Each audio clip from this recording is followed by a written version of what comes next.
Hello and welcome back to sunny Winton for round one of the Australian Motor Racing Series. We are nearly set to go racing with Thunder Sports Race 3 this afternoon. It has been a huge action-packed morning. The cars now out on track, taking up their formation lap. It is a rolling start for this race, and they are forming up now behind the safety car heading down to turn 11. So all eyes on track for this category. The race prior, just before lunch, it was Stephen Chilby who took the race win. And now let's have a quick look at the calendar. So Winton Raceway round one, then we head to Morgan Park in Queensland on the 3rd of April. South Australia, Tailem Bend, back to Victoria and Winton Raceway once more, up to Queensland for round 5. So heading back now to the main straight for the race start of Thunder Sports Race 3. The light is out and we are a go. It is Stephen Chilby on the inside, in the lead into turn 1. Followed closely by the protagonist Mark Tracy and Brett Mitchell in 3rd. And a big good afternoon to Lockie Mansell, who joins me in the combox. Good afternoon to you, Luke. Good afternoon, ladies and gentlemen. Once again, excellent start from Brett Mitchell. The second of the Oz trucks got a very nice launch from the second row of the grid. And he's straight up inside the top 3 positions. But once again, it's Stephen Chilby, who has led every lap so far in the Thunder Sports this weekend, who controls the field ahead of Mark Tracy, who is thankful just to be out on the track after a bit of an electrical glitch with that car earlier on. They actually had the starter button in that BMW E36 catch fire before race 2. The previous race, they had to push start the car to get him out into that race. After that, they went about rewiring the starter button. They've actually wired it into the windscreen wiper stalk. So to fire the engine up, Mark Tracy now flicks the windscreen wipers on. And I asked, what happens if it starts raining? And he said, well, we'll cross that bridge when we come to it. Well, right now we're watching the battle between Sam Collins and Brett Mitchell. Sam Collins trying to get that Nissan Silvia past that Chevy Marlou Ute just in front of him. And in front of those boys, Mark Tracy in 2nd. As we take a little look down the field, there's Flanagan, the number 55. And one of our Lotuses, the Lotus Exige of 861, Hayden Morrill. But here is your race leader starting lap 2 into turn 1, the AASA corner. A couple of other cars to watch out for a bit further back. Corey Gillis, we saw that he was in the pits in his Nissan Silvia for an unscheduled stop in the previous race. That was because he snatched the gear lever. So he'll be highly motivated to charge his way back up towards the front of the field. Also, unfortunately, a couple of retirements, Glenn Postlethwaite being one of them. The Euroa driver is out of the remainder of the weekend's proceedings. And that's because, unfortunately, he suffered a blown V8 engine in his VZ Commodore. So on screen now is your race leader, Stephen Chilby. We've said his name an awful lot this morning, Lockie, and he seems to be a little bit untouchable. Mark Tracy in 2nd doesn't look like he's got any answers in this early stage. It's interesting just how quickly Stephen Chilby has adapted to the Oz truck. Comes from a background of racing much smaller, lighter and more nimble cars in the Legend Cars Australia series, where he had some really good results, but stepped into the Oz truck last season and hasn't looked back since. He's had a number of race victories on board the big V8 powered US-derived vehicle, very similar to the types of vehicles that we see racing on ovals over in America in the truck series. Big number 8 of Brett Mitchell trying to hold off Sam Collins, who's looks like he's closing that gap to 3rd spot. Sam, of course, a Queenslander, trying to stick it to the Victorians this weekend. But Brett Mitchell doing a great job at the moment of keeping in front through the turns 1 and 2. Sam Collins, again, flies past the commentary box into turn 3. He's not going to let Brett Mitchell get away with it that easily.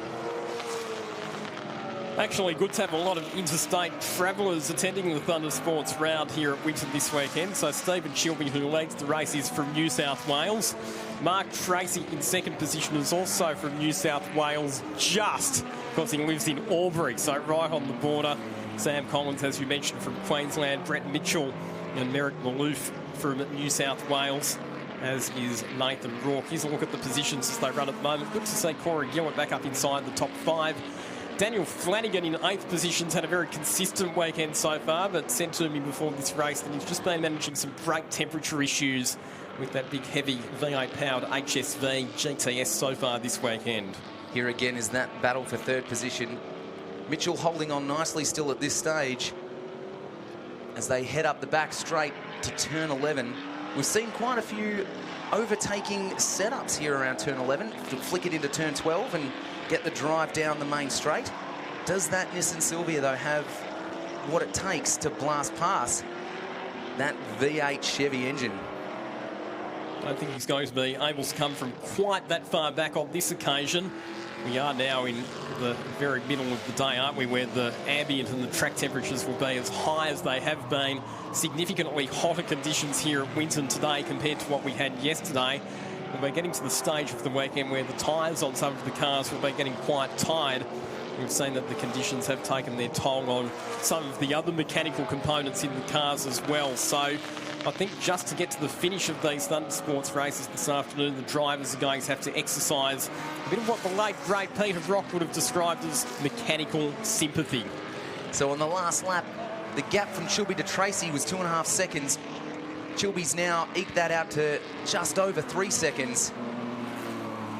But we were looking a little bit earlier at the battle between Mitchell and Collins. That is now under a second.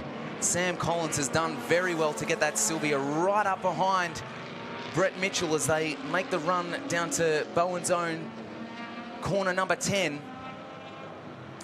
That V8 engine looks to have a little bit more straight line speed, but that Silvia very handy in the corners and that big sweeper of turn 5. Yes, Sam Collins is doing a good job here. He's been consistently in the top 3 right throughout the weekend, but he'll have his work cut out to get back ahead of that Oz truck. And Mark Tracy, who runs in 2nd position at the moment, are planning to make some geometry and suspension adjustments to that car to try and get it to handle it a bit better, to mount a bit more of a challenge on Stephen Chilby. But because they were so busy with fixing that wiring issue, they didn't have time to do it, and we've got a slow-moving car. That is Josh Dow in the AU Falcon, who was battling it out with Daniel Vanderheyden. Some sort of issue with that car, unfortunately, and it looks like he'll be limping back into pit lane. Don't worry, Lockie, I'm sure Kylie will be all over it down there, running around in this 30-degree heat. As we see John Rostevsky in the RX-8 fly past him. It's a shame. Dow was really quite competitive, so it's a shame that he's had to bow out of the race like that. Well, he and Daniel Vanderheyden were fighting over 2nd and 3rd position in Class B. For those of you who've just joined us on the live stream, different classes in the Thundersports based on the lap times that are achieved by the different cars. So the Class A, or the outright cars, not allowed to go faster than 1 minute and 27 seconds. The Class B cars, their lap time benchmark, 1 minute 35. If you go faster than that, you get bumped up to Class A. If you're a Class A car and you go faster than a 1:27, guess what? You'll be spending 60 seconds sitting stationary in pit lane for a stop-go penalty. And that is race over. And as we watch Brett Mitchell, if you're looking for a way to tell the Class A and Class B cars apart, the Class A cars have that big white banner on their windscreen. The Class B cars have a black banner. So here it is, your battle for 3rd has now closed up between Mitchell, Collins, and look who it is. Broken gear lever and all. Gillette into 5th, sorry. Spiting his way back into it, Corey Gillett. Always so enthusiastic about his racing. One of the hallmarks of Corey Gillett has been not just his on-track performances, but his off-track attitude. He's always very willing to lend a hand to other competitors with working on their cars. But today, I think Corey was quite thankful for a bit of help from some other people just to get that gear lever issue resolved. And he's closing up onto the back of Sam Collins. So they head into turn number 7. It's Nissan Silvia's line astern, and Sam Collins, who was thinking about attacking Brett Mitchell, is now having to drive a bit defensively because he's got his rearview mirrors full. The fellow Nissan Silvia competitor, Corey Gillett. And Brett Mitchell's probably loving seeing this in his rear vision mirrors, because the more these two carve each other up, he gets a little bit more breathing space. And into Bowden's own premium car care products, turn number 10. They swing through the left-hander, which from the outside looks like a 90-degree corner. When you actually drive around it, you discover that it's a bit sharper than 90 degrees. He's caught out many an unwary driver over the year, and a slight twitch sideways for Sam Collins through turn 12. You can see the back of that Nissan Silvia starting to move around, and Corey Gillett sets him up, gets a better run out of the final corner. The two Nissan Silvias will run side by side into the braking zone for turn 1. Sam Collins has the preferred defensive line on the inside, and he's able to keep Gillett at bay for the time being, but Gillett looking to do the over and under, gets the better drive up the hill. Up the inside he comes. They'll go side by side once again through turn 3. Does Gillett get enough of an overlap? Not quite. Sam Collins swings across to hold on to that position through turn 4. He's going to have a look around the outside of the sweeper, but that's not where he'll get it done. It is so important to get your corner exits right here at Winton and to get that power down quickly, as we just saw, especially leading onto the straights, because you need that drive to maintain that maximum speed. As we head around turn 8 now, Gillett right on the bumper. All Collins will be able to see is a sea of white. And it's not a question of if, but when here. Oh, and getting it all wrong, Corey, there on the exit of turn 9. The left rear wheel just hit that painted ripple strip, didn't it? And it sent the car into a sideways moment. That's okay, though, for Corey Gillett, because he has had some drifting experience, so he certainly knows what it's all about with car control. Let's pick it up on the replay. Just as he exited that corner, you can see the left rear wheel hit that quite slippery painted surface. Corey Gillett had to wind on a fistful of left-hand opposite lock to keep the Nissan Silvia pointing in a straight line, but he's still right with Sam Collins at the moment. He actually did very well to not lose more time there. He did, and now it's Sam Collins' turn just to get a little bit hungry with the curbs at turn 1. Hit the painted ripple strip on the right, and Gillett looks down the inside again into turn 3. Collins shuts the door yet again. This is a high-quality battle between these two Nissan Silvia drivers. These two cars both mechanically very similar. They're both powered by V8 motors. And look at Gillett really applying the pressure as they head through the fastest corner on the racetrack. The high-speed left-hander at turn 5. This is, of course, the battle for 4th spot just up the road. You can see the green livery there on the front of Mitchell's V8 Chevy. Further up the road, you've got your race leader, Stephen Chilby, Mark Tracy in 2nd position ahead of them. But let's head back to this battle here. As Gillett throws it down the inside, forces Sam into the dirt and says, thank you very much, I'm past. Nice job there, Corey Gillett. Got the run down the inside into turn 9. Sam Collins got forced wide on the exit. Corey Gillett moves up into position 4. Next target for him, Brett Mitchell, who would have been looking in his rearview mirror, watching the Silvia drivers battling, and he would have been saying, you guys can battle as hard as you want for as long as you want. But now Corey Gillett's been released. Let's see if he can hunt down and pass that number 8 Oz truck. Let's have a look at this move again. Beautifully done up the inside. They left each other enough room. The move was definitely there. Collins probably needed to back off a little bit sooner than he did, and unfortunately that's ended up with him in the dirt and losing quite a bit of time now. Another battle that's just a little bit further back in the pack. The two Falcon drivers, one in a ute, one in a sedan. Merrick Malouf versus Nathan Rourke, and Rourke, with a good exit from turn 12, is able to draw alongside and slip down the inside of the Prime Finance ute through turn 1. That moves Nathan Rourke up into 7th position overall. Locks it up a little bit on the entry of turn 3. Merrick Malouf just happy to sit behind him at this stage. He only just saves that, Luke. He had it right on the braking limit. We saw him spear off the track in the previous race while he was trying the move there at turn 3, and he almost threw it off all on his own that time around. He's very keen to get to the pointy end of this field, that's for sure. And we'll stick with this as Merrick locks it up, looking at an inside line there. Can't get the job done. He's carrying a little bit too much entry speed into the corner. But he definitely wants Nathan to know he's there and not going anywhere in a hurry. Turn 9, down the inside. We saw this between the Nissan drivers before, and we see a carbon copy of it with the Ford drivers. Merrick Malouf forces Nathan Rourke wide at turn 9 and moves back up into 6th position. The only slight difference there, Lockie, is that Nathan didn't lose as much time as Sam Collins did. Beautiful move from Merrick up the inside there.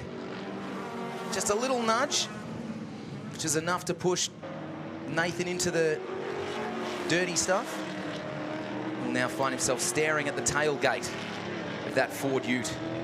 There's been some great battles in this Thundersports race. We've only got 3 laps remaining, but Nathan Rourke once again recaptures the position from Merrick Malouf on the main straight, so they exchange spots once again. Here's a look back at another couple of cars that are battling for position. Hayden Burrell in the Lotus, Brent Edwards in his BA Falcon. Been a pretty tough weekend for Brent Edwards. A crash in practice on Friday necessitated a trip all the way back down to Melbourne to fix that car. Got back to the track yesterday, then had a radiator let go and a leak coolant in race number 1. Had to retire from that one, had to replace the radiator. Good to see Brent Edwards back out there, though, and running inside the top 10. And he'll be looking in his rear vision mirror right now, looking right over the top of that Lotus. It's pretty hard to see. It's such a low car. So the answer to the question about Corey Gillett and would he catch Brett Mitchell has been answered. He has caught Brett Mitchell, and he's got 2 laps to try and find a way around the Oz truck. Will run out of turn 12, pulls to the right-hand side, but that will be the wrong side of the road when they get down to turn 1, the first corner. He moves back across to the left, Corey Gillett, but Brett Mitchell's awake to it. Covers off that overtaking opportunity and then uses all of the curb on the inside of turn 2. So the contest for positions 3 and 4 well and truly alive, getting into the penultimate lap of this Thundersports Cup race. Mitchell just positioning that Chevy right in the middle of the track, giving Corey no place to go as they come into the big sweeper, the big left-hander, turn 5. This is where Corey could pounce. That Nissan's look tidy in these tight, twisty bits, and he does up the inside. Has he done enough to hold on to the position? He certainly has. Mitchell tries to come around the outside. Turn number 8. Nothing doing. Corey swings back the inside to block. Job done. This has been a good drive from Corey Gillett. Back through the field, up into the top 3. And that was a lovely manoeuvre that he made on Brett Mitchell at turn 7. One of the classic moves that we often see here at Winton, where you take the slightly shallower line on the exit of turn number 5, the sweep, flick it back to the right-hand side of the track a bit earlier through turn 6, which then sets you up to send it down the inside into turn 7. Little bit of a wide line there. He missed the apex, did Gillett. That's allowed Mitchell right back onto his bumper. Here's how Corey got the job done. Nicely up the inside. Mitchell giving him enough room. That's good clean racing. Mitchell thought about coming back around on the outside, but wouldn't have the right line into the next corner. As we go back to your race leader, it is Chilby well out in front. 12.1 seconds. He is way ahead of the rest of the field at the moment. He has checked out Stephen Chilby. We are on the 12th and final lap of this race. He's just been so commanding, hasn't he, Lockie? Dominated the earlier race, and he's put his stamp of authority on this one too. So could it be a clean sweep for Stephen Chilby in the Thundersports this weekend? It's certainly looking that way.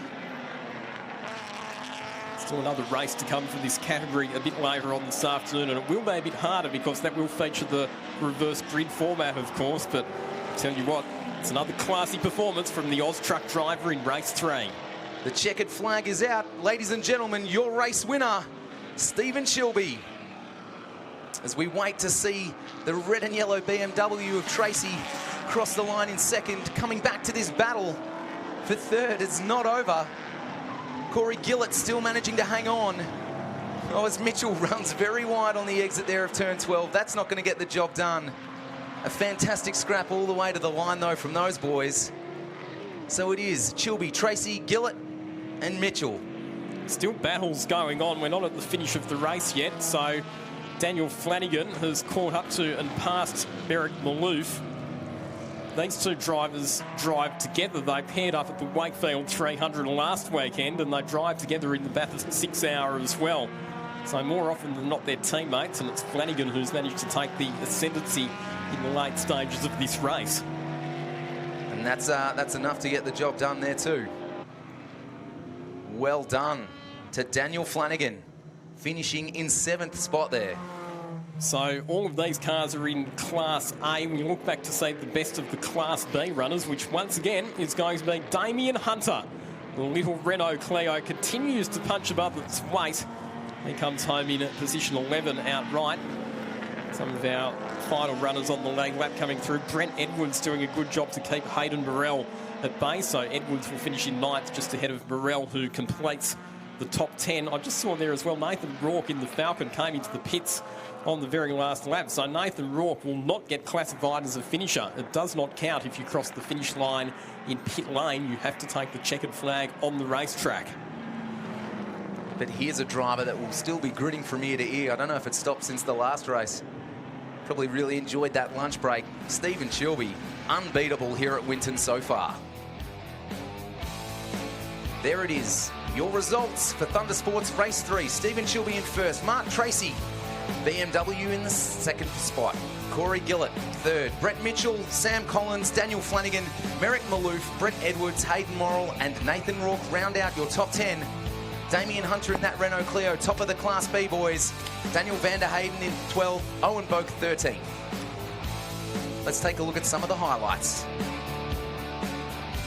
It was another great start from Stephen Chilby on the inside line there as we look back to Corey Gillett.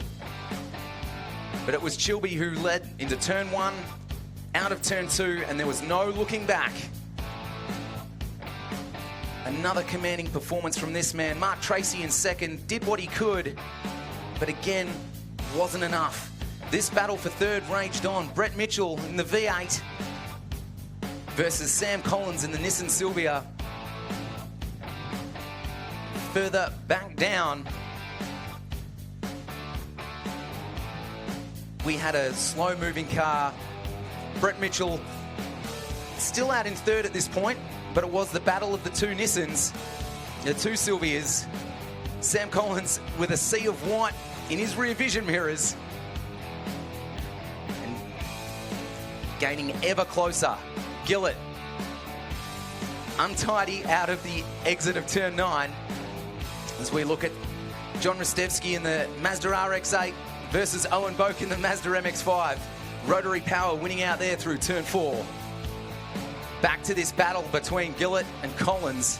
And this is where Gillett got the job done again. Outside of turn 9, just forcing Collins onto the dirty stuff, and that was enough.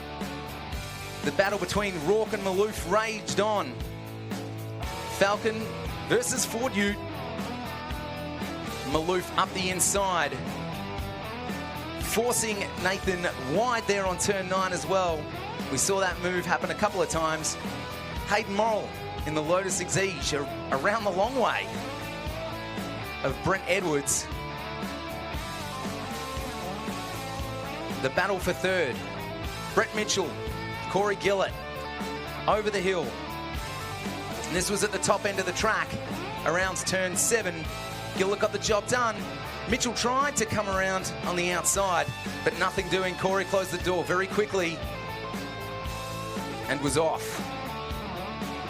This guy, though, Stephen Chilby, number 226, unstoppable this race. Once again, it has been his day. It is his afternoon. That was Thundersports Race 3. Another solid effort.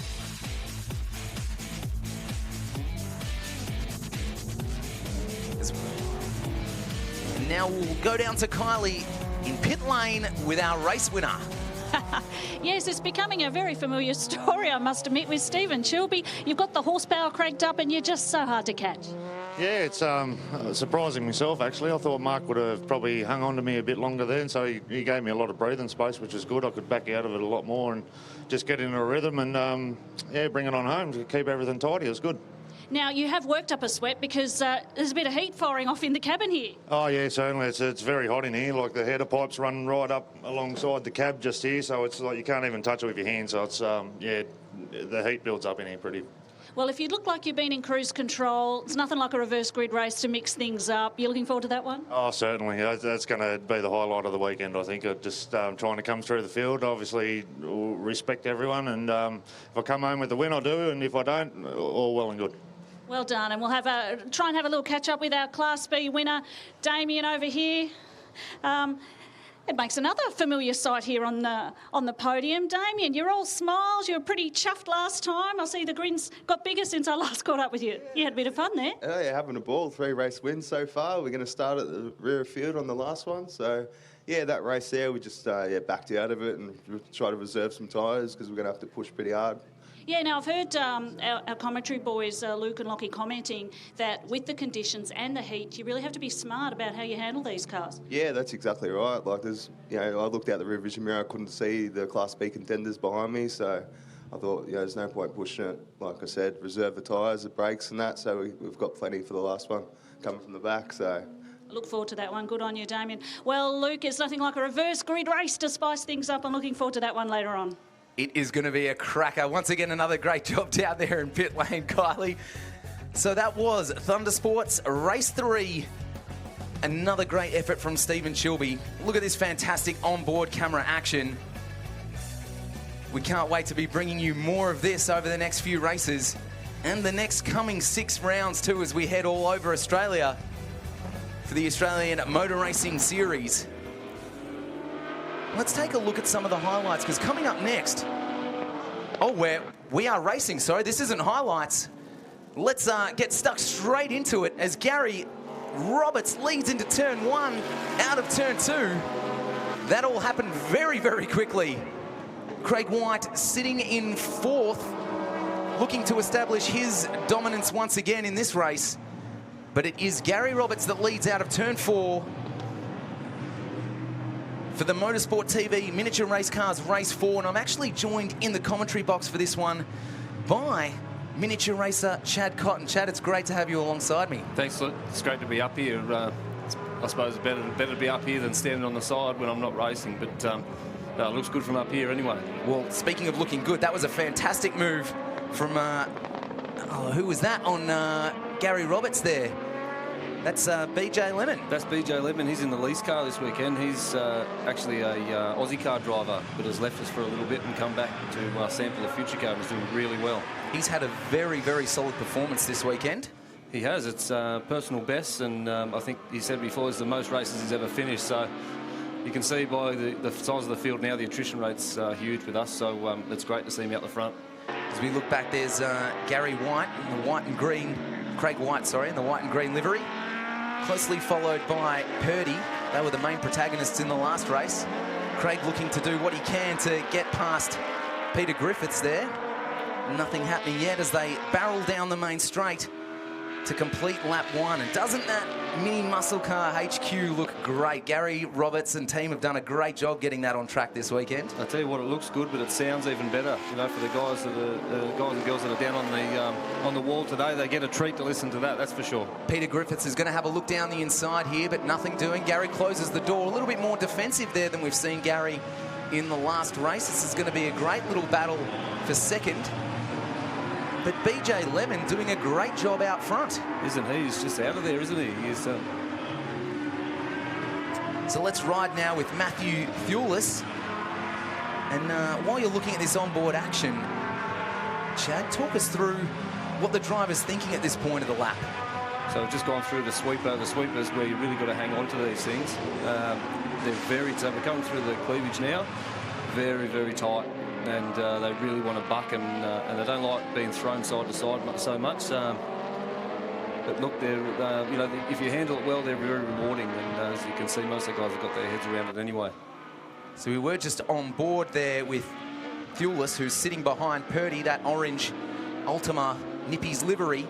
As we look ahead, Gary Roberts trying to hold off both Peter Griffiths and a charging Craig White. As Peter goes hard on the brakes into turn 11, gets the job done, and he's followed closely by Craig White saying, thank you very much for opening the door for me. I'll walk through it. As they head back down onto the main straight. You'll notice that Craig White seems to have lost a bit of punch and is falling back a little bit, was not as predominant as he was in the first race. And that's because in this series we run a restriction system, and it restricts the throttle that they can apply. So he's down to about 3/4 throttle at the moment. We're back on board with Matthew Thewlis. Talk us through this lap. Talk us through the gears and the speeds that you're doing around this section. So he'll be going back to second there. So we've got plenty of punch out of 3 there.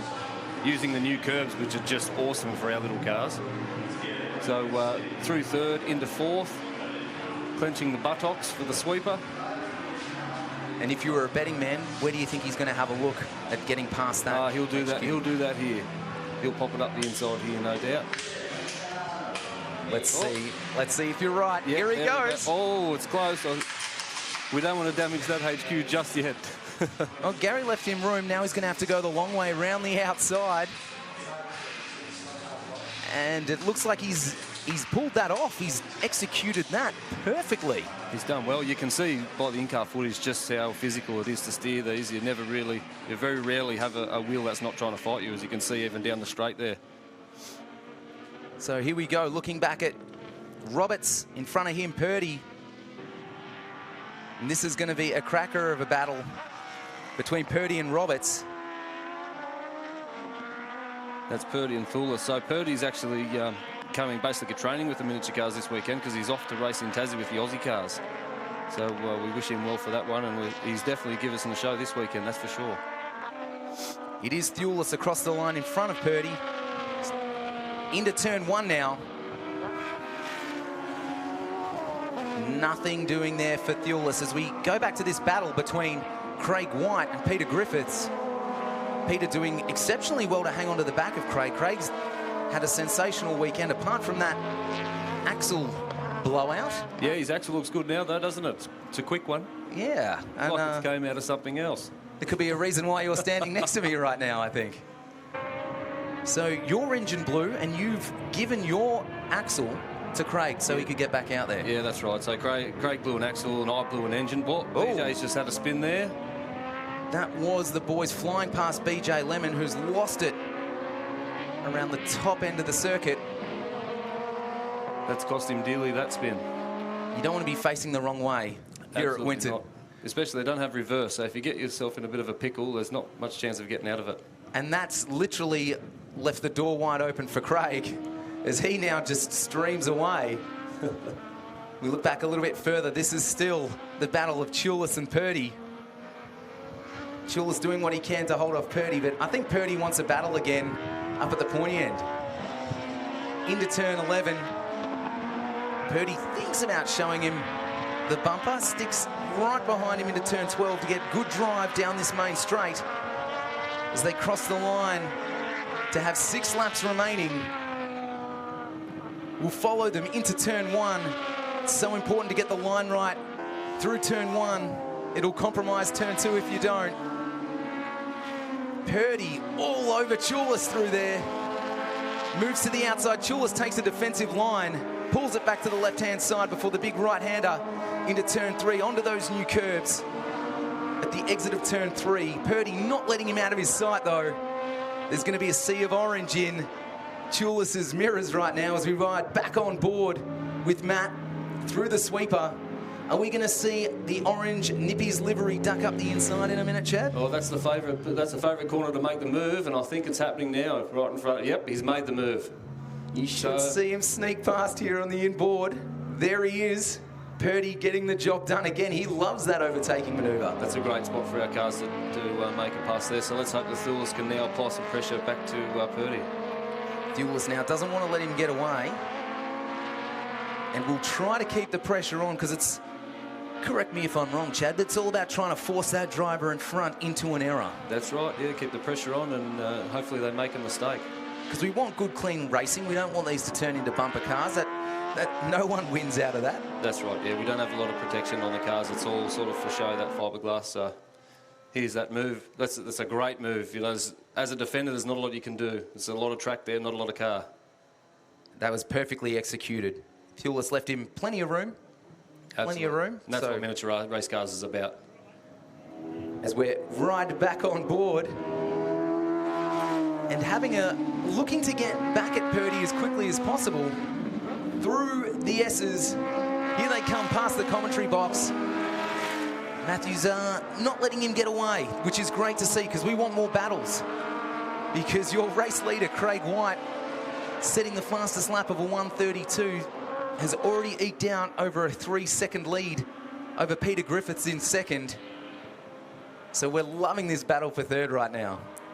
It seems to be where the action is. It's that's the problem with with the attrition. They split up a bit, and with not many cars on the field, there's not as many battles. So. And it looks like BJ Lemon's got himself right back into this battle as well, as we get back on board with Matthew Thulis wrestling the wheel, seesawing there, trying to keep the car under control, because slow is smooth and smooth is fast. Yeah, not so much in these. It's hang on and pull some more gears. But it's great to see BJ catch straight back up to the guys. So I mean, that's one of the things that happens, isn't it? You get caught up in a battle and you end up slowing down, and everyone catches. So it's good. Or for the people in front, like Craig White, it just allows you to get a little bit more of a buffer zone. Yeah, he's doing really well. Look, he's back-to-back champion, and he's in races like this, he's really showing. There's not a lot of pressure, but he's still laying down lap after lap, which is great.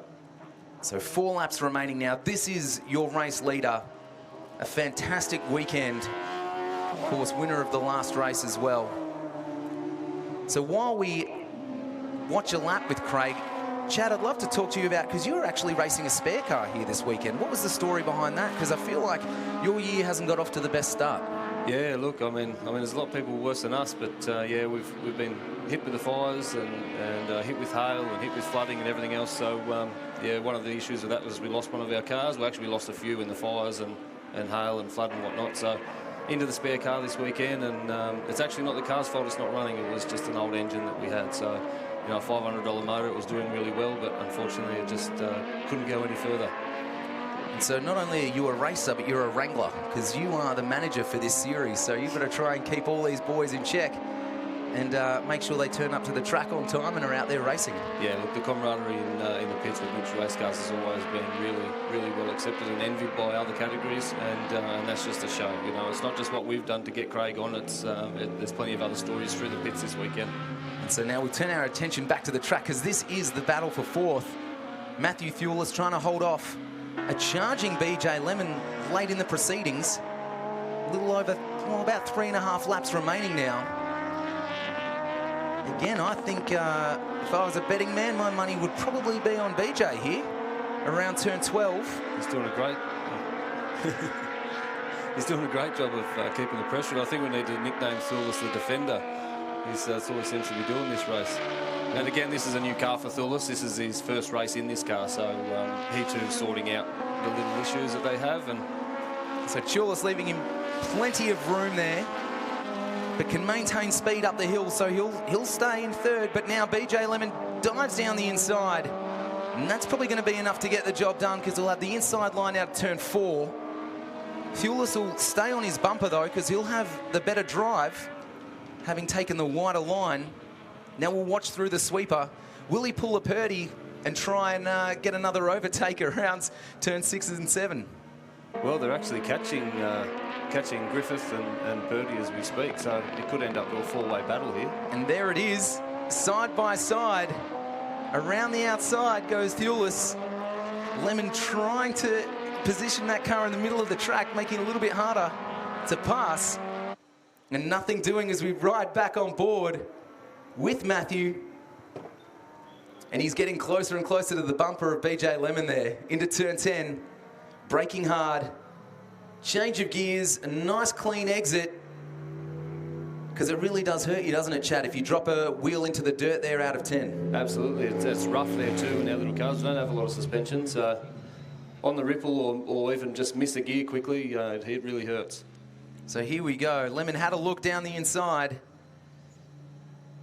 was a beautiful pass. We've seen quite a few cars dive down there, which just gave him that inside line into turn 4. And away he goes. Back to Purdy, who's chasing down Griffiths now for 2nd spot. So I think we're about to get some last lap action here with 2 laps to go. It's Purdy right on the bumper now of Griffiths, as they come into the sweeper, the fastest corner here at Winton. And we've seen Purdy dive up the inside here a bunch of times. Is he going to do it again? I think he's tried to do it there. And here he goes. Defend, but has he pulled it off? He's now around the outside, side by side. We love this. But he's not going to be in the right spot. Just a little lock of the brakes. And it will be Griffiths that maintains his lead. Keeps it very defensive, parks right in the middle of the track. Purdy's going to have to tuck in behind him here, maybe around turn 11 and 12. If he can get a good slingshot out of 11. Yeah, he seems to be able to get the draft pretty well behind Pete, but Pete's got an old head on the shoulder, so he's a great defender. It'll be interesting when they come to turn 1, actually, and see what happens there. I think that's where it will happen. We'll stick with it then, Chad. I'll take your word for it over mine any day. Here we go, down the main straight for the final lap. This is your battle for second between Peter Griffiths and Blake Purdy. Griffiths doing well there to eke out a little bit of a lead into turn 1. Not a lot of pressure going into the turn. But here comes Purdy. Looming ominously into turn 3. Now into turn 4. This is a fantastic scrap. This is going to go all the way to the line. Yeah, this is great. I reckon we're up for the Purdy special around turn 6 and 7 again, and I think he might get it done. Let's watch as they fly around the top of the circuit. Tries to get the inside line there. It's not going to work that way. I think he tried to move there. It just got a little bit out of shape, so he couldn't make it stick. It's definitely his favourite spot, though, isn't it? Yeah, can he do the cutback here? Slightly different lines through those corners. He's lining himself up. The little charge down to Bowen's own corner 10. Takes the wider line. Look at how defensive Griffiths is there, right in the middle of the track. Yeah, he wants that position. He's not willing to give it up without a fight, that's for sure. Approaching turn 11 now. Purdy's going to have to pull out something special to get past Griffiths. But it is all about your race winner.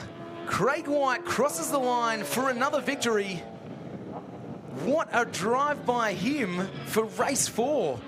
And Griffiths will hold off Purdy. Super defensive run there. What a great drive from all the drivers. That was phenomenal. Wow, well done, Craig. I mean, hats off to him, and another controlling race. And how good is that Shell Helix livery on Peter Klein's car? It's a shame he wasn't up the pointy end either, battling for first, so. He hasn't had a lot of luck this weekend, Pete, but he stuck it in there and he's held on, so good on him.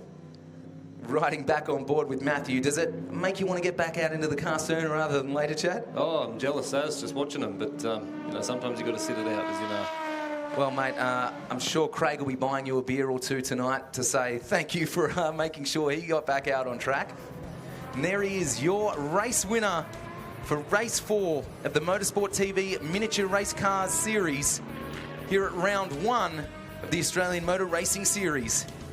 Ladies and gentlemen, round of applause for Craig White. He's been pretty flawless, apart from a mechanical which he could do nothing about.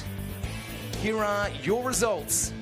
It is Craig White in first, Peter Griffiths, a fantastic defensive job there in second, Blake Purdy in third, BJ Lemon fourth, Matthew Thulis in fifth, Peter Klein in sixth, and Gary Roberts in that mini muscle car, bringing the field home in seventh.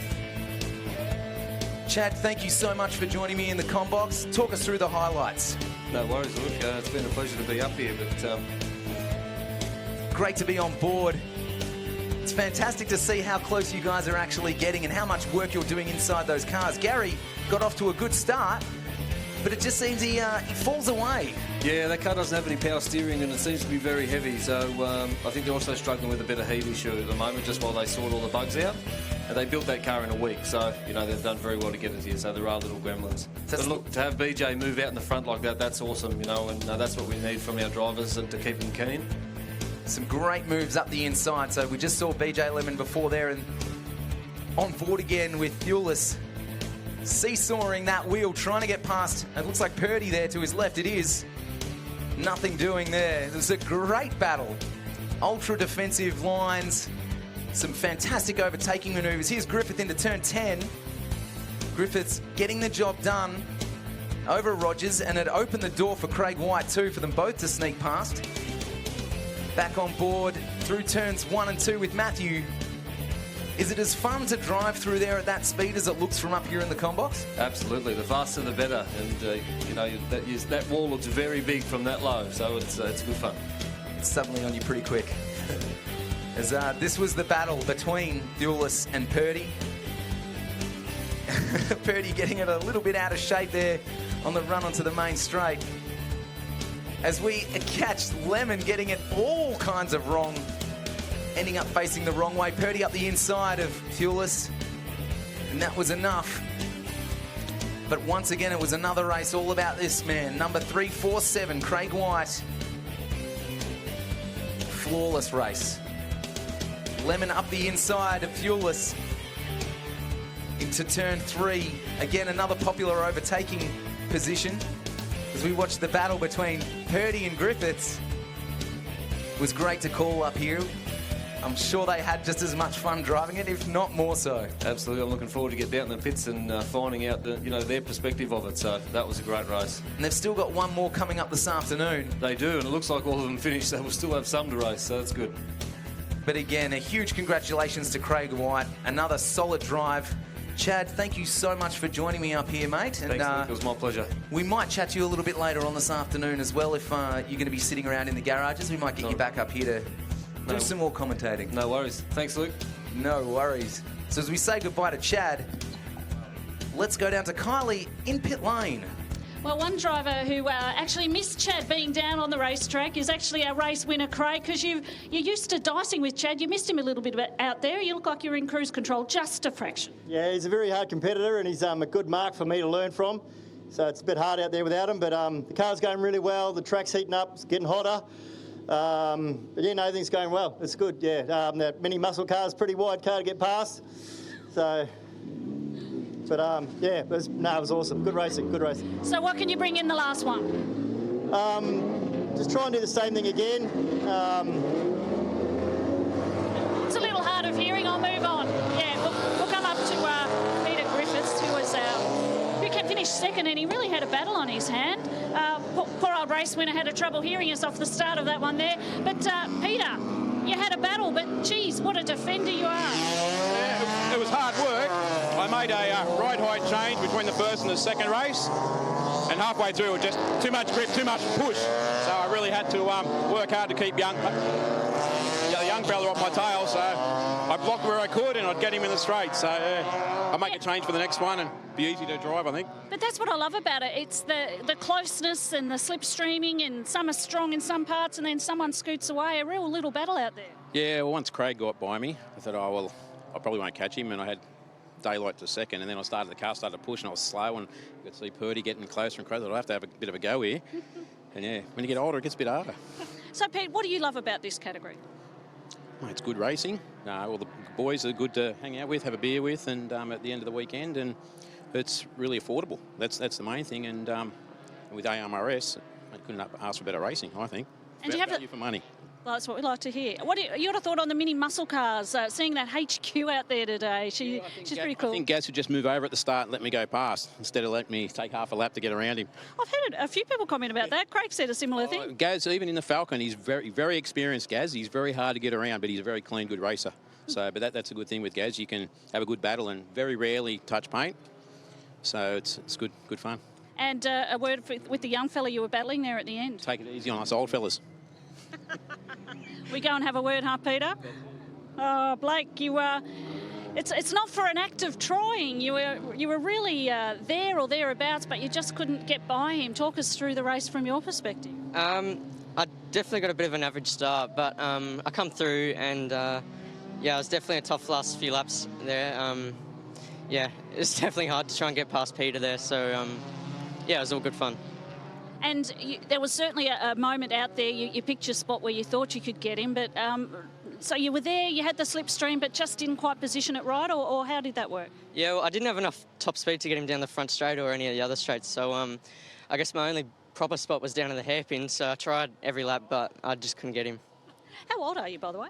15. 15. I think you got a lot of racing left to go. So why the miniature race cars? What tempted you to get involved and have a crack at this? Well, we bought an Aussie car at the start of last year, so I was aiming to race in the main series, and you know, I wasn't old enough, so this year I'll get into it. The second round in Tasmania is in a month, so yeah, I'm just here trying to get my racecraft up and trying to get prepared, so yeah, it's good so far. Yeah, I was going to say it's a great introduction to it. Although at times there are little mini battle packs and you were right amongst it. How does it help with your racecraft when you're in those positions? Well, going into a main Aussie car series it's going to be tough not knowing how to, like, not having your racecraft up. So, you know, definitely coming here was a good, right decision to get my racecraft up. So, yeah. Beautiful. Well, we look forward to seeing you out here again. Yeah.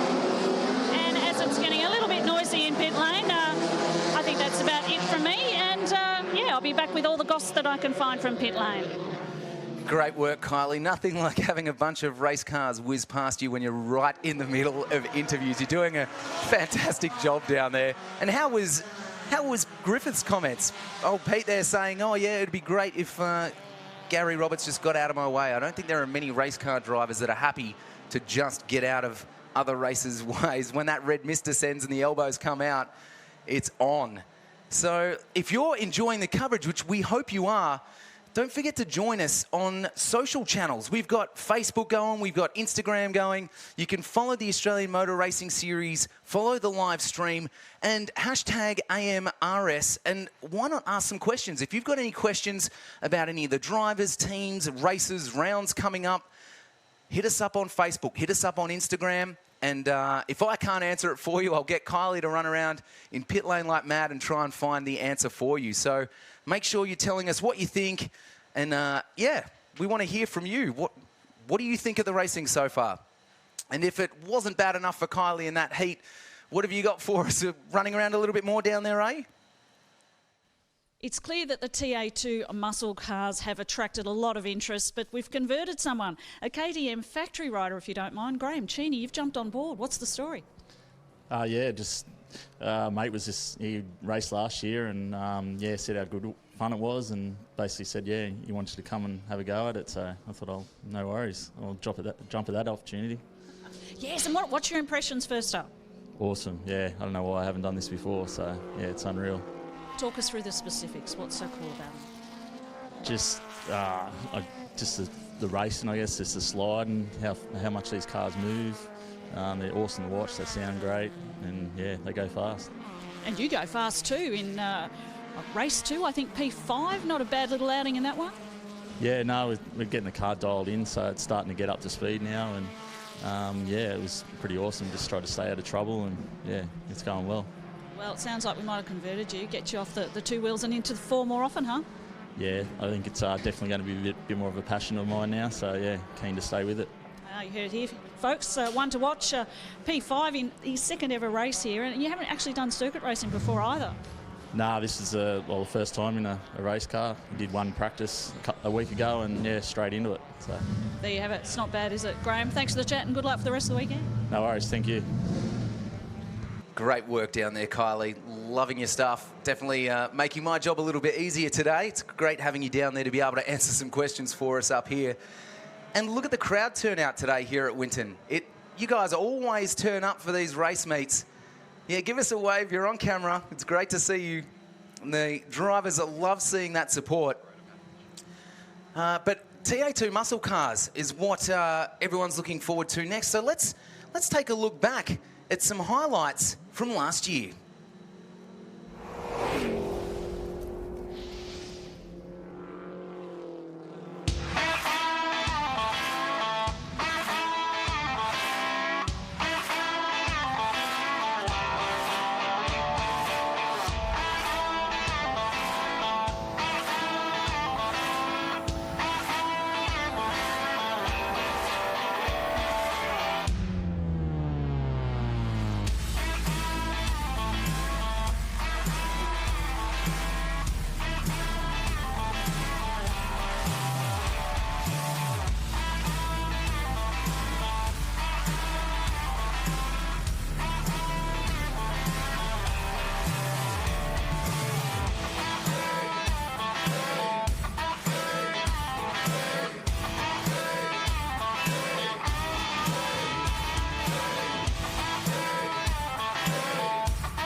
From the air here in Winton. the TA2 Muscle Car Series.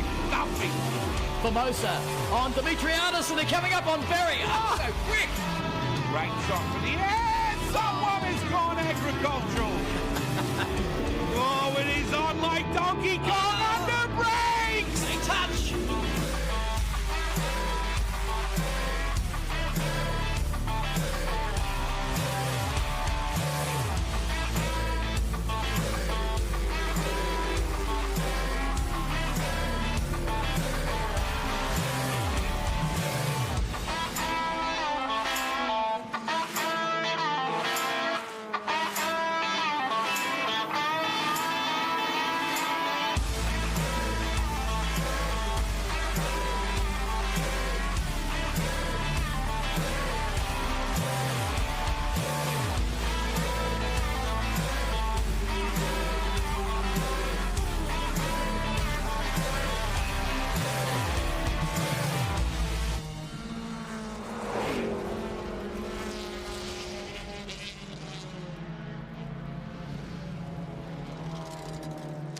Just catching up on the back of those highlights with a man who is no doubt going to make the highlights reel after this weekend.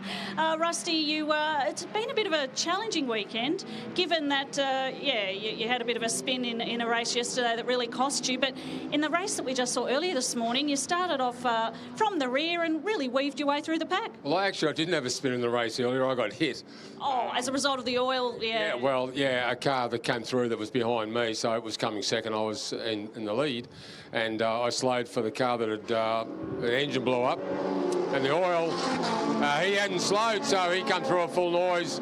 By the time he realised, went on the brakes, he got into a slide. As he slid past me, took the front of the car out. So I've got a bit of a technicoloured car this weekend. But then the last race, I had to start from last, so that was 18th, and I got back up to 7th. So it's going to be hard, though, from there on. The faster guys at the front, it's hard to get them. The straights are so short here, it's hard to get a decent run up. And by the time you do, you might get up level with their back quarter and just can't quite get up far enough to make a move on them. So, but we'll see if we can pick a couple more off and go from there. And what is it that you're loving about racing in the TA2? Oh, look, TA2, I first saw it about 4 years ago, mainly because it's a controlled series. And you really can't do anything to the car other than just adjustments. So you're not looking over your shoulder wondering what the other guy's doing. All they can do is adjust his suspension, different springs and gear ratios, but there's only certain things we can change. So it basically gets down to the driver, and there's good racing throughout the field. So there's little races in each pocket of the down the circuit, you know. Now, you've won this series before, so that was a good year for you. Yeah, look, I won it in 2017, but to be fair, the numbers weren't so great then. That was the first year. And then 2018, it swelled quite a bit in numbers, and now we've got something like 40 cars in the country, so it's now getting super competitive and it's a bit more serious. But still, it's a cost-controlled series, so at least you're not burning up or making alterations to the car all the time. The only thing you want to try and avoid is what happened to me yesterday. So try to avoid the carnage. And what are you noticing about the entries that we've now got appearing in TA2? What does that tell you? Who are you seeing and what it says? Well, you get a bit of both. You get the older guys coming in, the guys that didn't get a chance to do it when they were younger but wanted to do it. And then there's a few young guys that are trying to make a name for themselves. So, it's a cross-section of different folks. So it's a really broad field when you look at it, and lots of different talent in amongst it. And talking point was that Graham Cheney. That was pretty good. The guy who got off from his KTM factory bike, if you don't mind, and showed plenty of speed early. So he's a young one to watch. Yeah, you never know what's going to happen, do you? Not giving anything away. We'll save it all up for this next one. Rusty, look forward to watching you. Yeah, thank you. And look, while I've got another minute or two, if I could just, Craig Daniel, while we've got a little bit of a moment to chat, your perspective of racing so far. It's the season launch. We've seen them out and about. What are your impressions of what you're seeing? Well, I think it's great that we've got some new names up the front. I mean, we had a fantastic season last year. Aaron Seaton, George Mediki, very, very fast. But, of course, they're in what you'd call a semi-professional league of their own, whereas now they've moved on. We've got some new guys that have come through that were quick last year, but now running at the front of the field, like Michael Kulig. You've got Michael Calder in there as well. Murray Kent having his first fantastic race.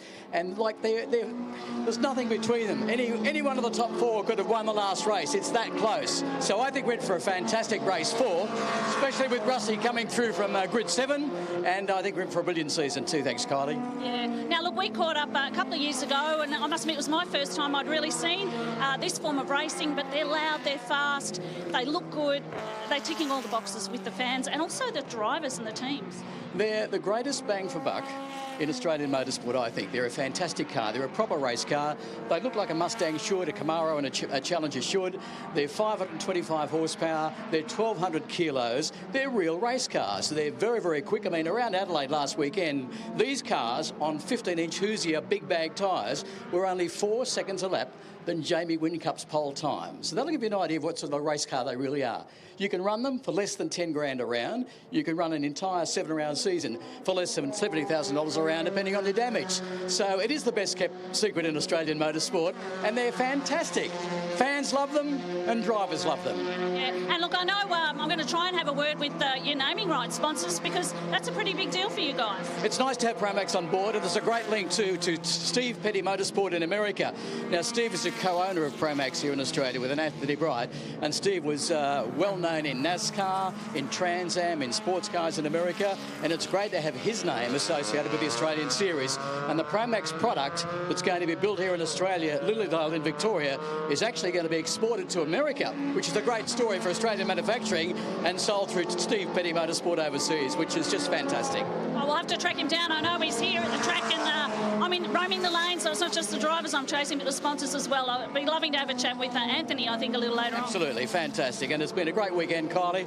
Lovely to have you guys here, the AMRS live stream, and it's, I think we're in for a fantastic year. And thank you. I think we've filled quite nicely. Thanks, Craig. Back to you, Luke. Thank you very much, Kylie. Looks to be pretty hot out there, and again, conducting interviews with cars whizzing by, always a pro. And it's fantastic that this upcoming TA2 race, we're going to have some fantastic onboard shots.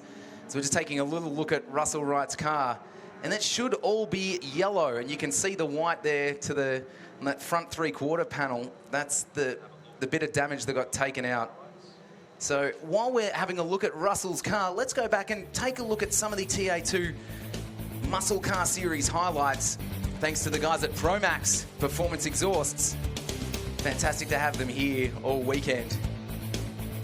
So 3 races so far with 3 different winners. As we watch Murray Kent dominate this one, led out the front from start to finish. And some fantastic battles further down the pack. This was the one between Graham Smith. As we see there, Michael Cooley get past the car of Michael Coulter. And a car that went out very wide on the sweeper started a little grass fire, which of course triggered a safety car. But once we were racing again, it was still Murray Kent out in front who would control this race. Beautiful lines through turn 1 and 2. McLaughlin hot on his heels, trying to do what he could to get past. This was right near the end, I believe. Tim Tritton spearing off turn 10, and as he came back onto the track, I think he T-boned Anthony Tenkate, causing some serious damage. We hope both drivers are okay. And this was, again, that battle for first. Murray Kent doing everything he can to make that Chevrolet Camaro as wide as possible. Hot on his heels was a race 2 winner, the number 17. But it was all about Murray Kent. A fantastic race from him. John McLaughlin in second, who's had a very solid weekend. So second in race 1, first in race 2, second in race 3. That was your race 3 highlights. Race 4 is going to be coming up very shortly. The cars are going to be hitting the track a little bit before 2 o'clock. And as we talk about that and have a look at some great shots of the crowds here at Winton, Kylie, what have you got for us? I think Kylie's probably still Catching running up with around. There we Anthony go. Bright in pit lane. Now, I just had a little chat with Craig Denyer because Promax Performance Exhaust, rather, are the naming rights sponsors for the TA2 series. A great alignment, but tell us a little bit about yourselves. Yeah, absolutely. We're really excited to be part of the Promax TA2 race series. There's some great associations. It's an exciting category. It's a loud category. It's a really competitive category. The vehicles themselves, you know, being the Mustangs, the Camaros and the Challengers, it's the new muscle car for the Australian market. The alignment with our exhaust programs that run, which is very much what we focus on those vehicles. There's just a really good synergy there, so we're really excited to be part of that. Now, I see the old Steve Petty Motorsports branding on the shirt there, a bit of it, obviously an association and a link. What can you tell us? Yeah, absolutely. Steve Petty from the US, we've been friends for 7 or 8 years now. He's been trying to push the Australian market and have some sort of association. The door opened middle of last year for that to transpire, so we thought we'd give it a go. The advantage, as the market's changing from a car variation here in Australia, we're seeing a lot more of the American-based vehicles coming, such as the Mustang and the Camaro.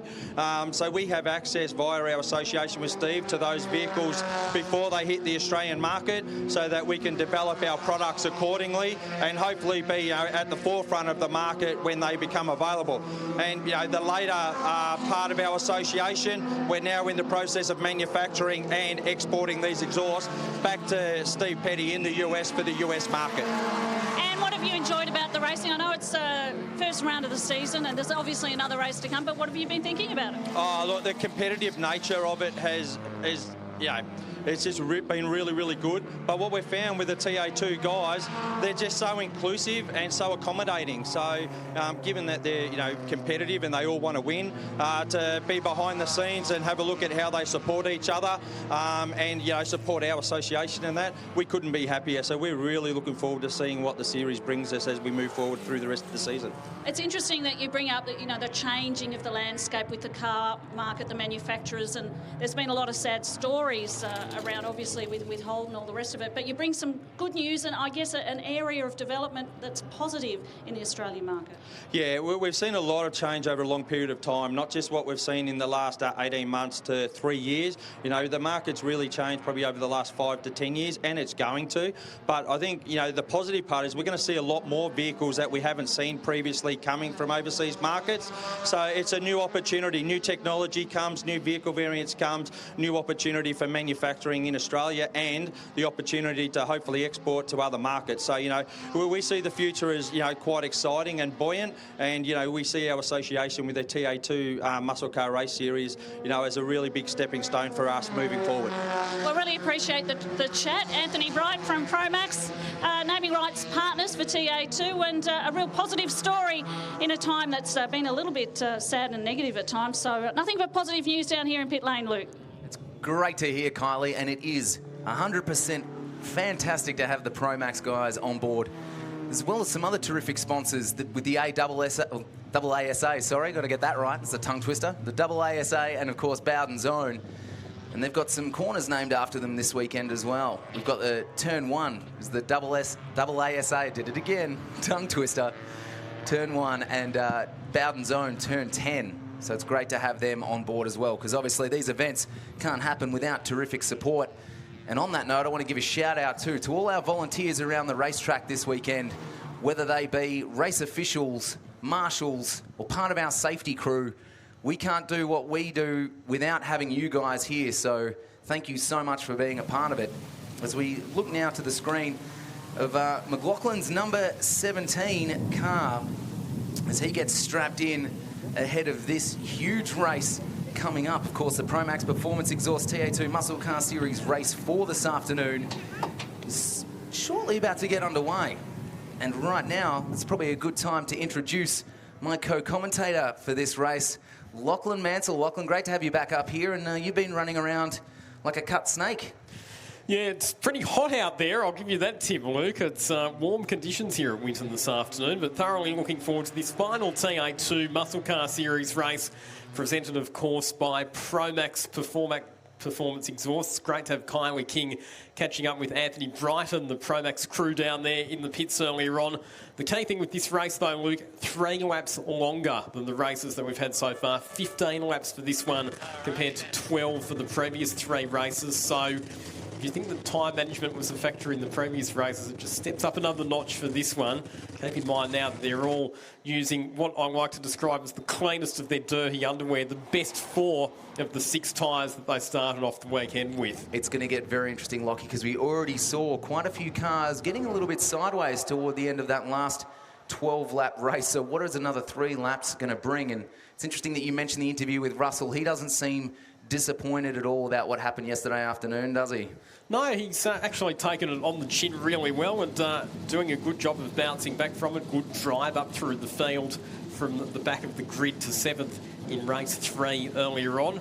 For those of you who are just joining us for the first time this weekend on the live stream, what Luke is referring to is a bit of a contretop that happened late in race 2 yesterday afternoon, where Russell Wright, who was leading the race, unfortunately fell victim. There was some oil on the track that was dumped by Jason Hassett's car, which was a lap down or about to be lapped by the race leaders.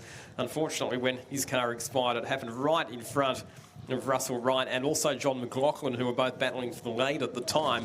Russell Wright took evasive action. John McLaughlin hit the fluid that had been left on the circuit and skewed sideways, and unfortunately the angle at which they made contact, which was the rear of McLaughlin's car making contact with the front left-hand corner of Russell Wright's car, was enough to do terminal damage to Russell and put him out of the race altogether.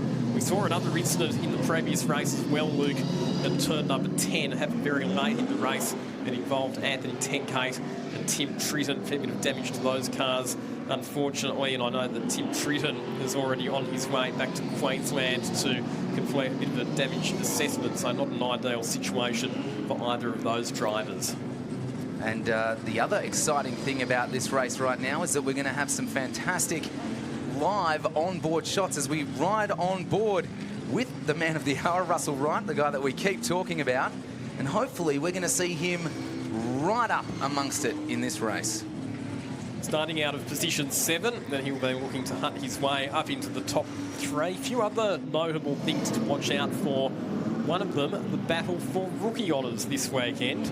We've seen some really good contests between Graham Chaney and also Graham Smith.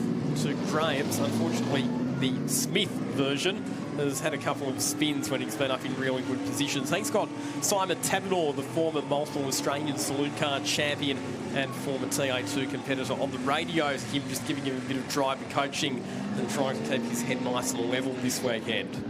We ride on board with Mark Crutcher. Great to see Mark back out there in the last race. Of course, he had some clutch issues which ruined his race too, unfortunately. So it's good to be able to ride on board with him. Michael Kulig, always in the mix, and has definitely had pressure put on him and been applying pressure as well in these last couple of races. He's been consistently there or thereabouts, hasn't he? We saw that he made a fairly committed move down the inside of Michael Coulter in the previous race. I caught up with Michael Coulter earlier on, and he said that by the time that he saw Michael Kulig coming down the inside at turn 10, Bowder's own Car Care Products corner this weekend, there wasn't anything that he could do to defend the position. As we check out our starting grid, and it's Murray Kent who claimed his first TA2 race win in race 3 earlier on, who starts on pole position. John McLaughlin, your current points leader, joins him on the front row of the grid.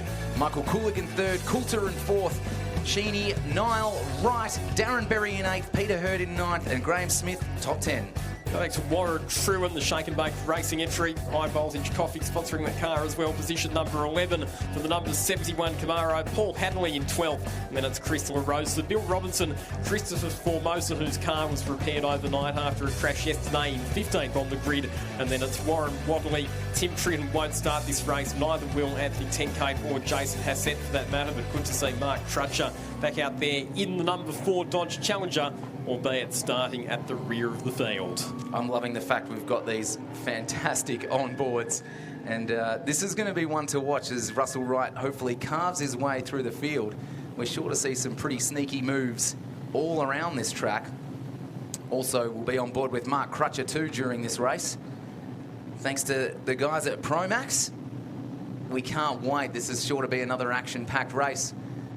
It is a rolling start, and the safety car has moved off now. We've got a green flag, so we'll go around for one more lap, and it's really interesting to watch the different drivers go through their different warm-up routines. Some will weave left and right to try and get the heat into those tyres, while others are probably a little bit heavier on the acceleration and then the braking. Well, there's a couple of different approaches to it. Waving left and right's one way to generate tyre temperature. The other thing that you can do, like you say, is accelerate and then brake hard, because the heat radiates out through the brake discs and rotors and warms up the tyres that way. Having said that, though, tyre temperature, I don't think it'll take too long with the hot conditions that we've got here at Winton this afternoon to get the Hoosier Control Slick tyres up to optimum operating temperature. The other thing to take into consideration for this race, Luke, will be the physical fitness aspect as well, because 15 laps, think about it, the ambient temperature's over 30 degrees. The cabin temperature in these cars, you can add another 20 degrees to that. So we're talking 50 degrees plus Celsius in the cockpits of these cars. 15 laps, that's going to be about 25 minutes in terms of time that the drivers will spend in the car. And think about all of the heat radiating from the exhausts and the engines back into the cockpits of these cars as well. And not only that, the fact that the drivers are wearing all of their safety gear, including their multi-layer fireproof race suits. Those 25 minutes are going to equal a couple of litres of fluid.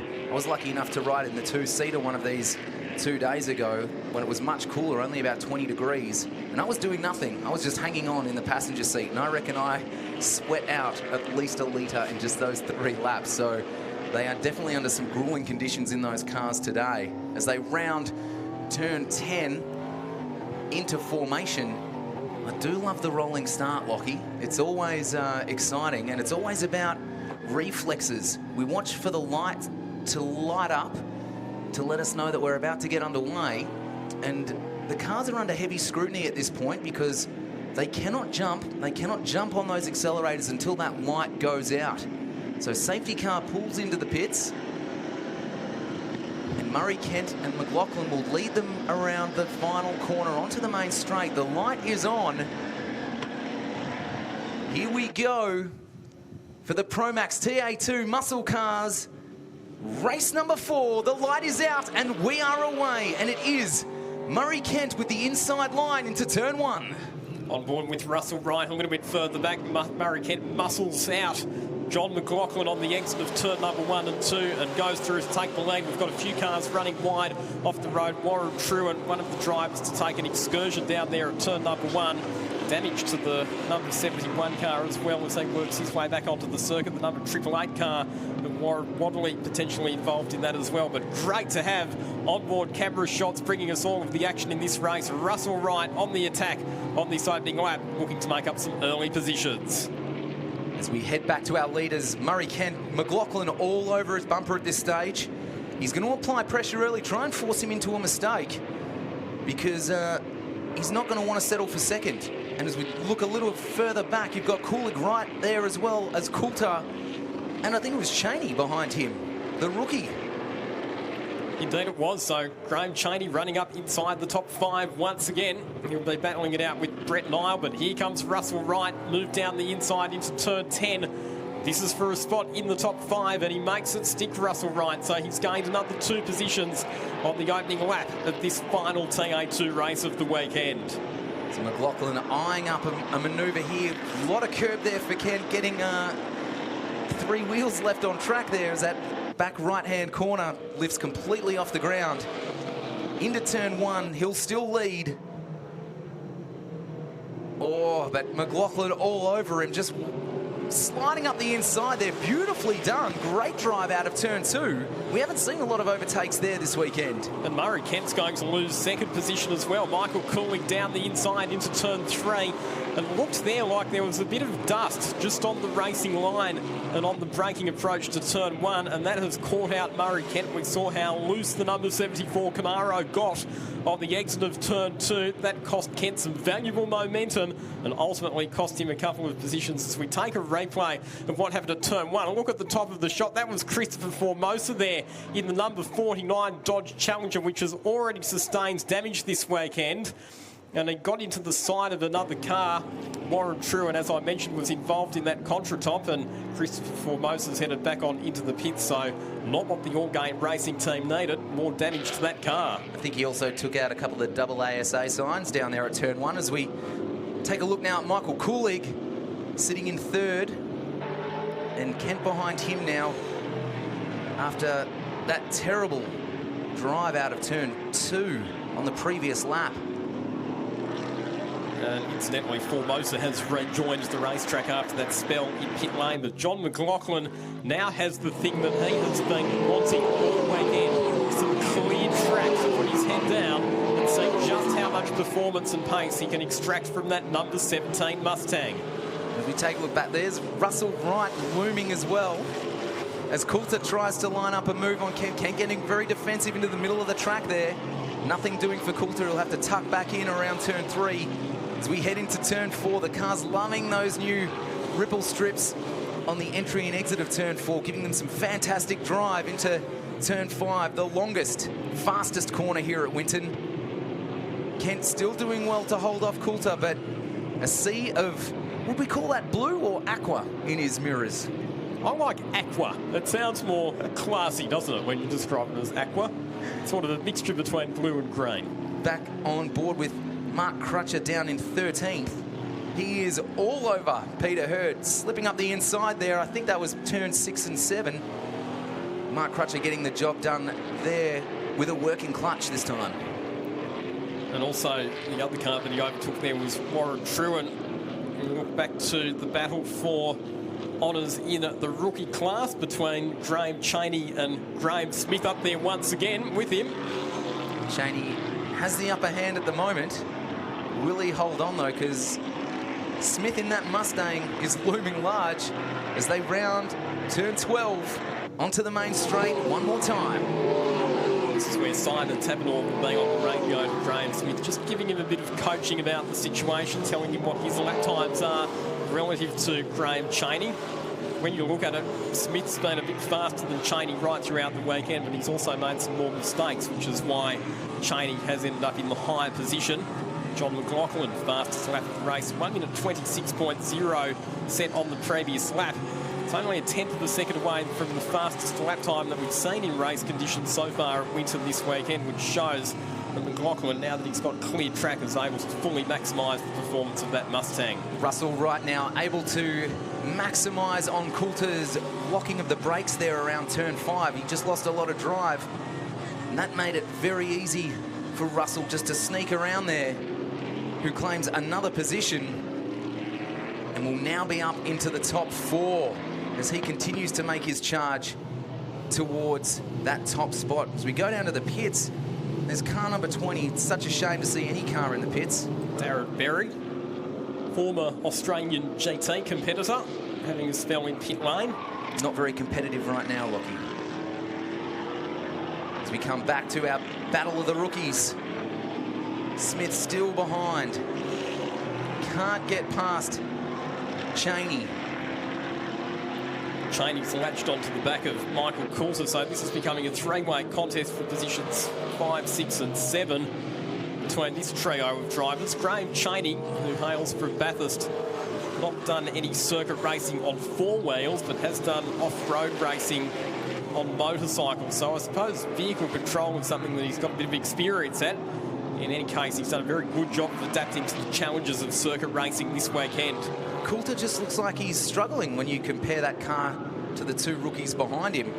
If you're just joining us, these cars, although they look different, there are the 3 distinct shells or body types, they're all pretty much the same under the skin. So it's just the driver separating from the next car. All comes down to the driver and their skills. So will it be a rookie that suddenly leaps into the top 5? And will it be Cheney or Smith? You're right about Coulter. He is struggling for a bit of pace. Last time around, a minute 31.0, which is well off the optimum lap times that these cars have achieved, as Cheney goes for the big move at the inside Bowden's own Car Care Products corner, turn number 10, just gets it stopped. He skated him in there on the rear brakes, and Graham Smith follows him through. So Michael Coulter loses another couple of positions. 2 for the price of 1 right there. I don't know if Coulter's going to be too happy behind the wheel of that Mustang. Let's have a look at that replay. This will give you a sense of just how on the limit Graham Chaney was. Look at the car sliding as he threw it into turn 10. Michael Coulter saw him coming, decided he was not going to have any part in any potential incident down there, opened up the steering, and that allowed Smith to squeeze on through as well. As we ride back on board with Russell Wright, currently in 4th position now, hunting down Murray Kent, who we can see just in front of him. And as they pass through a cloud of dust, someone's run off the track up there around turn 7. That was Christopher Formosa, who was a lap down after the incident that he had earlier on. I think he's going to not be enjoying his time out for this race. It's not been the best of starts for him, but makes no never mind to Russell as we continue to ride on board through the gears down to turn 10. Very late, hard braking, shoving it left, making sure to not drop a wheel into the dirt here on the exit of turn 10, because you need that drive coming down the back straight. And he has the carrot too, doesn't he, to chase at the moment, Russell Wright. He's got the car of Murray Kent not too far up the road, 1.5 seconds. And Russell Wright was a fraction quicker than Murray Kent on the previous lap, so he'll be pretty determined after the setback that he endured yesterday to find his way back into a top 3 position and minimise the damage that some of the other drivers are able to inflict in terms of the championship points. The way the point system is structured for TA2, it is really expensive, Luke, if you get a DNF. You do not want to be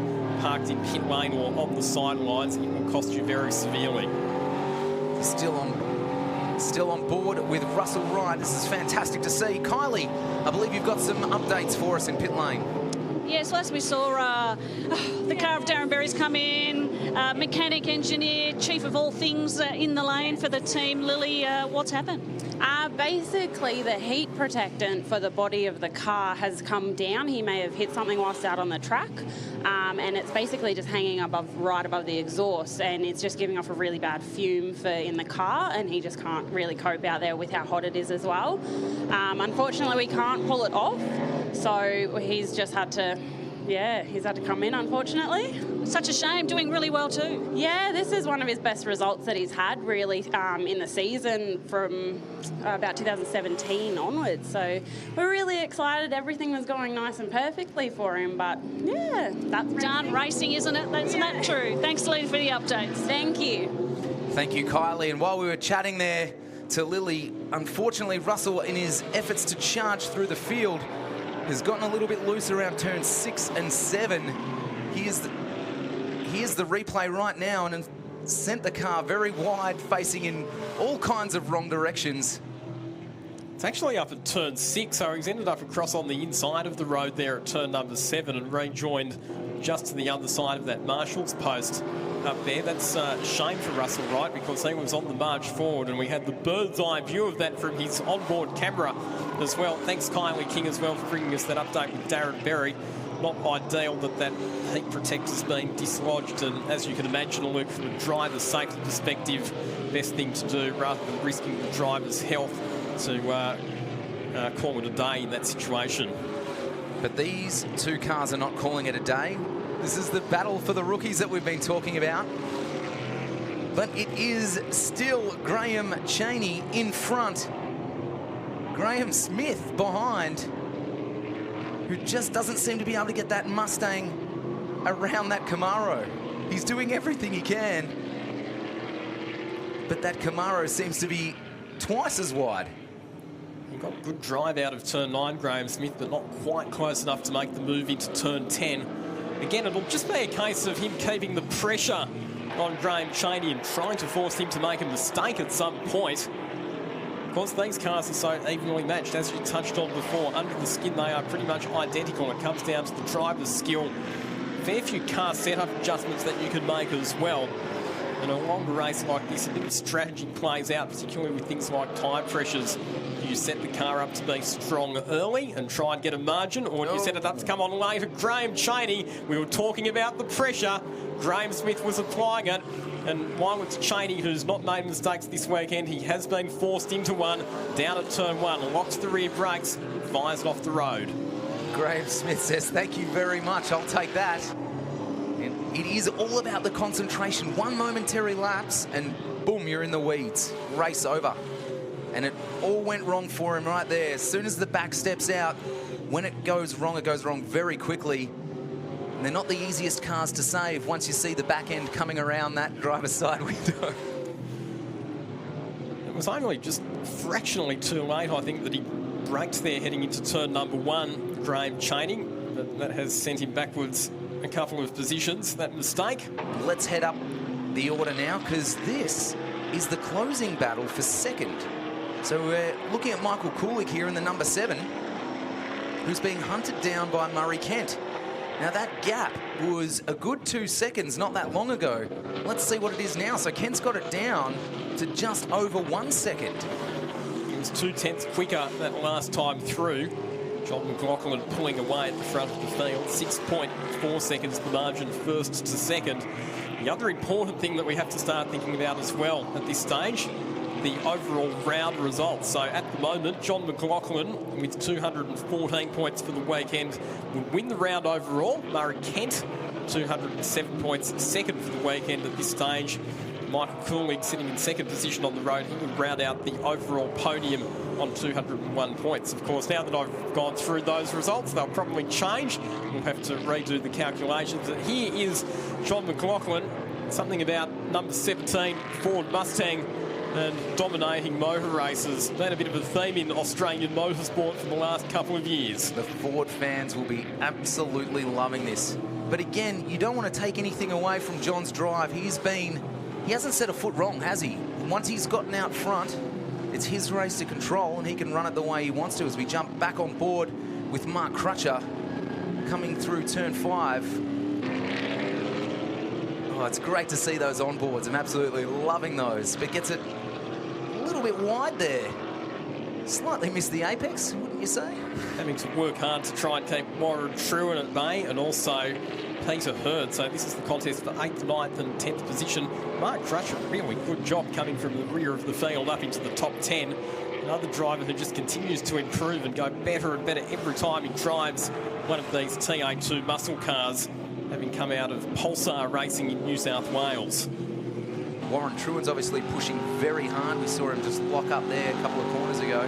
We get back on board with Mark Crutcher throwing it right into turn 11, lining himself up for a big entry out of turn 12. Fire it down the main straight. That Dodge Challenger sounds and looks fantastic as we ride on board. Full tilt, full chat, top gear. Now he's got to pull it up back down through the gears into that tricky turn 1. We've seen a lot of cars get it wrong here this weekend, but not so the case for Mark Crutcher. Through cleanly the run to turn 3. But someone who isn't letting him march off into the distance is Warren Truan in his Chevrolet Camaro right on the bumper. And Warren Truan, a driver who's come out of HQ Holden Racing, another category where it's all about being smooth and precise. Because HQ Holdens don't produce a huge amount of horsepower, so they are cars that demand that you minimise the mistakes and maximise the momentum. And it does serve you well when you step up into a category like TA2, where the cars are a bit more powerful, but all still very evenly matched in terms of their mechanical specifications. Let's head back a little bit further down the field. This is again the battle for second and third between Kulig and Kent. Kulig still in front, but that gap has come down now to well under a second. So Murray Kent driving the wheels off that thing. And unfortunately for Michael Kulig, he's now got a lot of silver in his mirrors, and he's going to have to keep it very tidy because Murray Kent is on the charge. Murray Kent's just punched out his personal best lap of the race, a minute 26.1 on lap 11, which is only a 1/10 of a second slower than the overall fastest lap of the race held by John McLaughlin. So Murray Kent perhaps has gone for that tyre pressure option that I spoke about earlier, where you set the tyre pressures a bit lower, maybe sacrifice a bit of speed early in the race, but with the prospect of your car coming on a bit more strongly as the race progresses. We look back at the Mark Crutcher versus Warren Trueman versus Peter Herd battle, which has been on in earnest for a few laps now, but Mark Crutcher doing a good job of withstanding that pressure from the cars behind. We are on board with Crutcher now, sitting in 8th. This is the battle for 8th. Unfortunately, we can't see the 2 cars that are sitting right behind him, putting on a lot of pressure. Oh, Warren Trueman getting right up on the curb there at turn number 7 and kicking up a fair bit of dust as well. Mark Crutcher would have loved every second of that, because that's just given him a little bit of breathing room. He did well to save that, Warren Trueman, but it has cost him a lot of time and several car lengths to Mark Crutcher, who's just been able to skip away down the road. And I think Peter Herd would have had to have taken some pretty evasive action there too, to not run into Trueman as he rejoined the track. Because it looks like Herd's lost a little bit of time on Trueman as well. So well done, Mark Crutcher. He was able to hold off that pressure. As we now have a look at Coulter getting passed by Bill Robinson. He made that look easy, as Coulter's still nursing some sort of issue. Yeah. He's got no pace in the number 11 car at the moment. I wonder if it's a gearbox issue or something else that's affecting the straight line performance. Whatever the case, at the moment, Michael Coulter is just limping that car around to try and get it to the finish, because, like I said, a DNF is a disaster, but provided you can get to the checkered flag, even if you're down the order a fair way, there's still big points to be gained. This is the Mustang of Brett Nile that we're watching. No, let's head back to the replay of what happened with Warren Trueman, who just got a little ambitious there and ran onto the inside of the corner. That's don't know what he was trying to do there, but that's not going to get an overtake done, that's for sure. Back to the battle of Brett Nile, trying to hold off Cheney, who's run a really good race. He's done a good job, actually, Graham Cheney's come back from that spin that we saw at turn 1 earlier on. So he's still in 7th position, Graham Cheney, and obviously pushing on to try and make up for lost time, because he is another driver who has just punched out his personal fastest lap of the race. Turning our attention back to the contest for positions 2 and 3.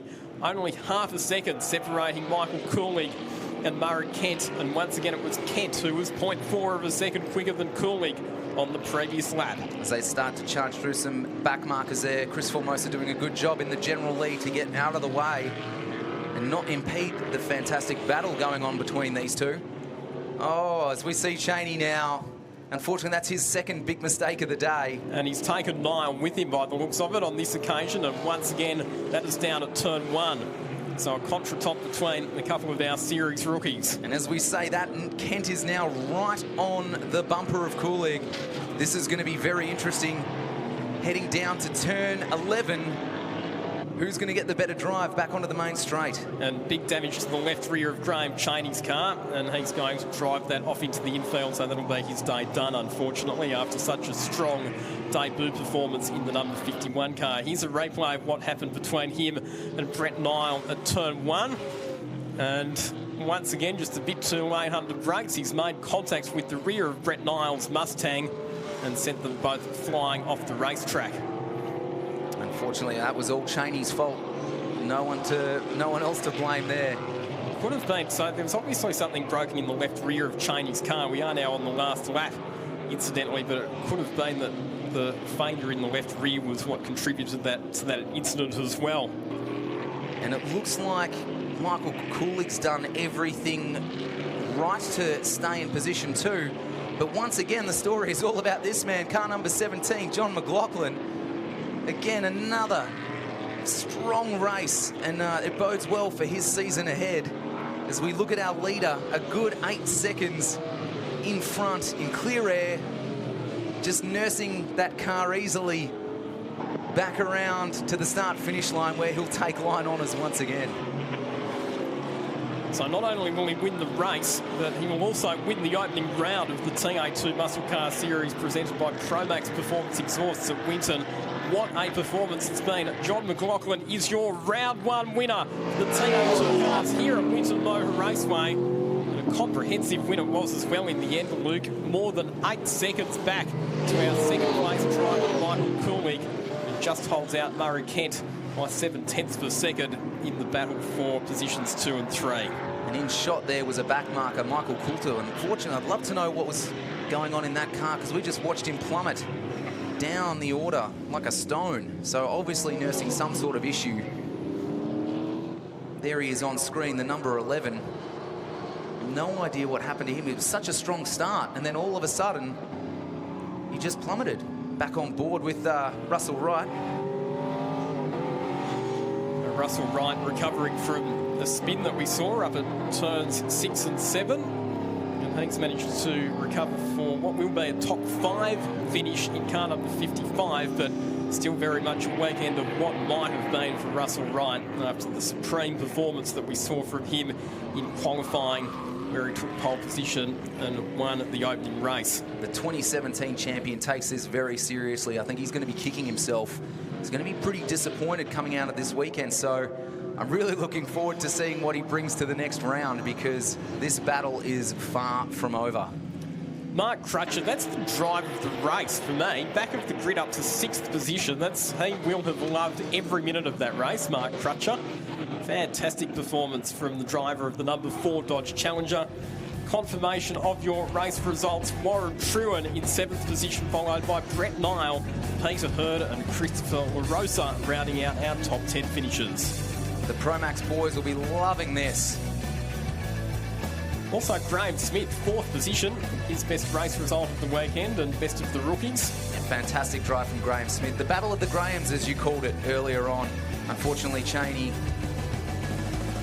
not the cleanest race from him, with a couple of big mistakes. In 11th, Paul Hadley, Bill Robinson, Michael Coulter finishing in 13th. As we look at our race winner pulling into some jubilation and a big round of applause there in pit lane, you can almost see the smile through his helmet. As we go back to the race start, it was Kent with the inside line. Both cars, him and McLaughlin, had a great jump as we get on board with Russell Wright diving down the inside into turn 1 as well. All the cars made it through cleanly. There's Coulter in 4th at this point. Not making it through so cleanly, unfortunately. The cars of Christopher Formosa and Warren Truan involved in that incident as well. Elbows were certainly out at the start of this race. Peter Hurd having to take some evasive action there as well, and there is Christopher Formosa collecting one of the AASA signs on the front of the number 49 at Dodge Challenger. Thankfully not too much severe damage to any of those cars. And Murray Kent, well, he led initially, didn't he? But John McLaughlin did a great job of keeping the pressure on throughout the opening segment of the race. Michael Coolidge was never too far away from that action. Back on board with Mark Crutcher, your drive of the day, Lockie. Yeah, really good performance. We saw some fantastic overtaking manoeuvres from Mark Crutcher. And meanwhile, the carrier of our other onboard camera, Russell Wright, he was on a bit of a mission as well to work his way back up inside the top positions. Battle for rookie honours was well and truly on. Michael Coulter, unfortunately, was having a few problems with his car, which led to him being relegated back a couple of spots at turn 10. As we watch Graham Cheney get the job done and open the door up too for Graham Smith behind him. Here's Russell Wright going past Chris Formosa, who took an excursion off the track. And then he did the same thing a lap later, going the long way around. And this was, unfortunately, the end of the battle of the rookies for Cheney, getting it all wrong into the entry of turn 1.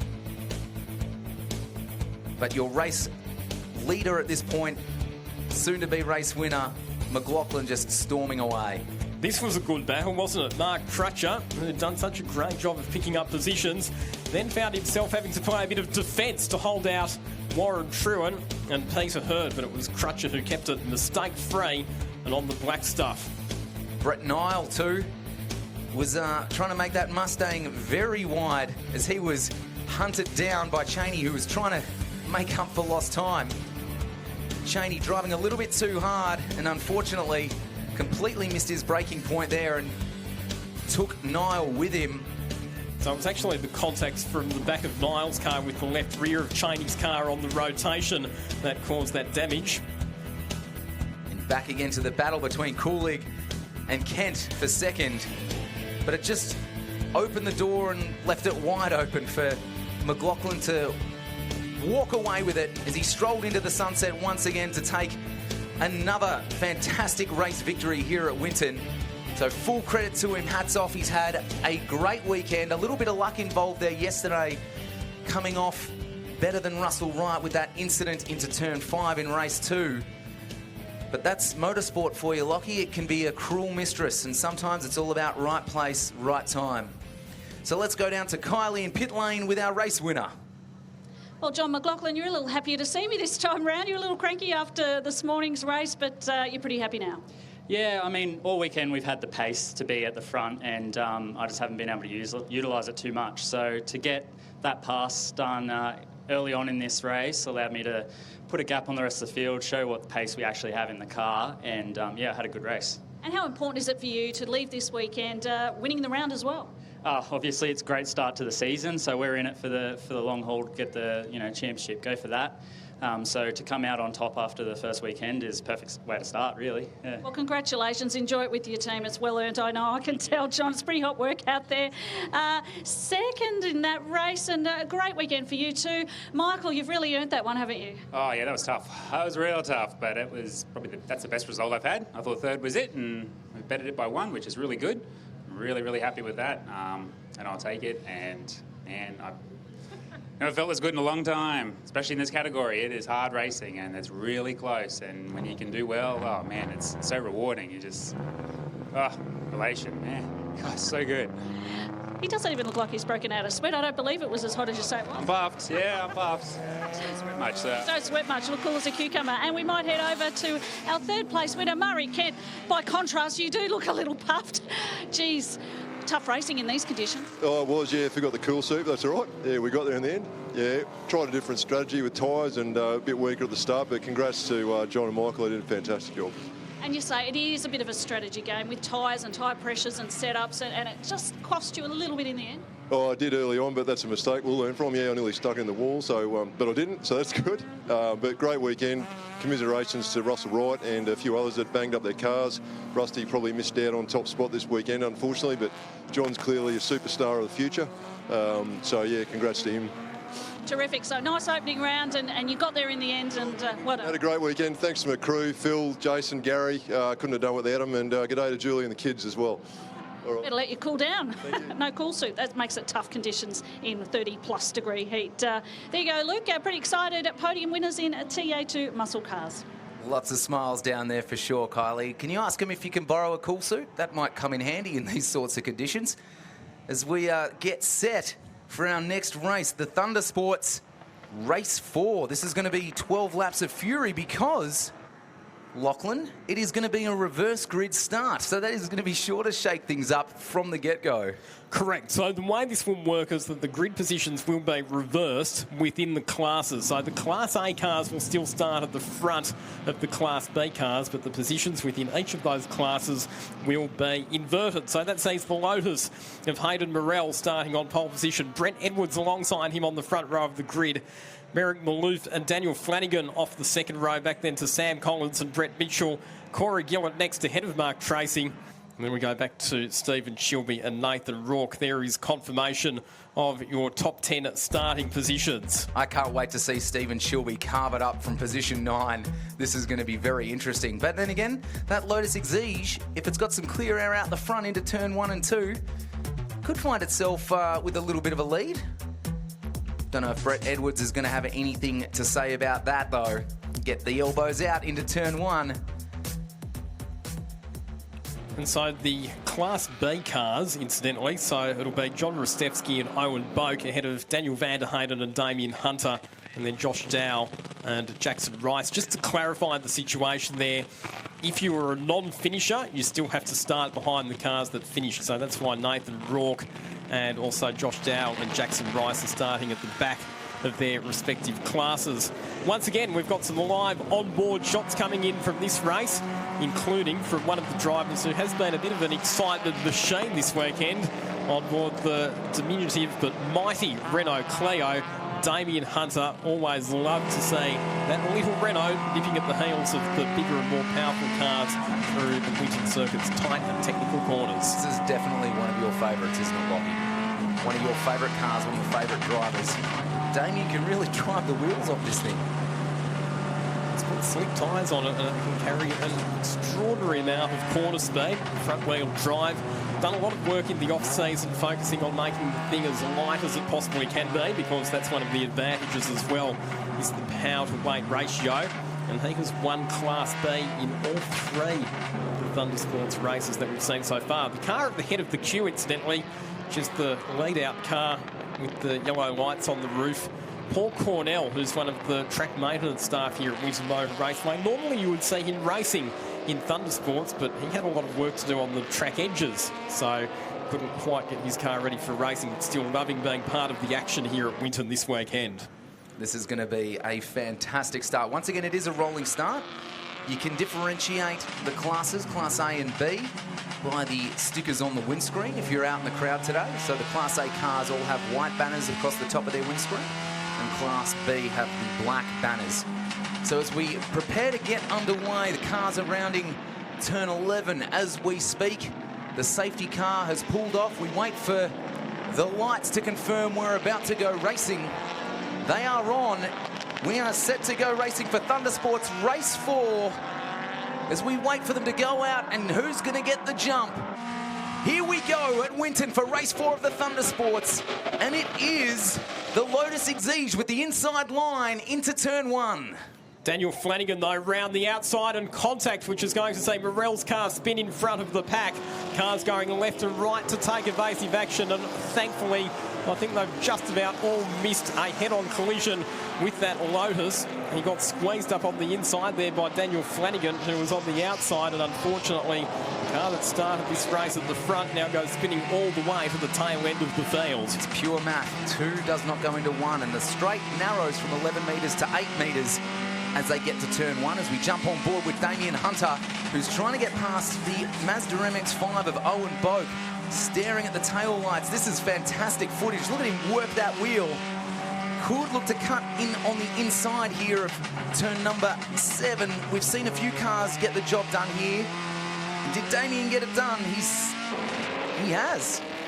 I was trying to look in the left-hand rearview mirror there to see if he had successfully executed that manoeuvre. Owen Boat gave him just enough room on the exit, and we've got a yellow flag situation. We have a safety car on the circuit. I believe that's the Lotus. Indeed it is. So Hayden Morell's car has ground to a halt on the exit of turn number 2, and hence the reason for this full-course caution situation. So let's see exactly what happened. Off the start, he looked like he had the run, the inside line, and then out of nowhere, Merrick Maloof.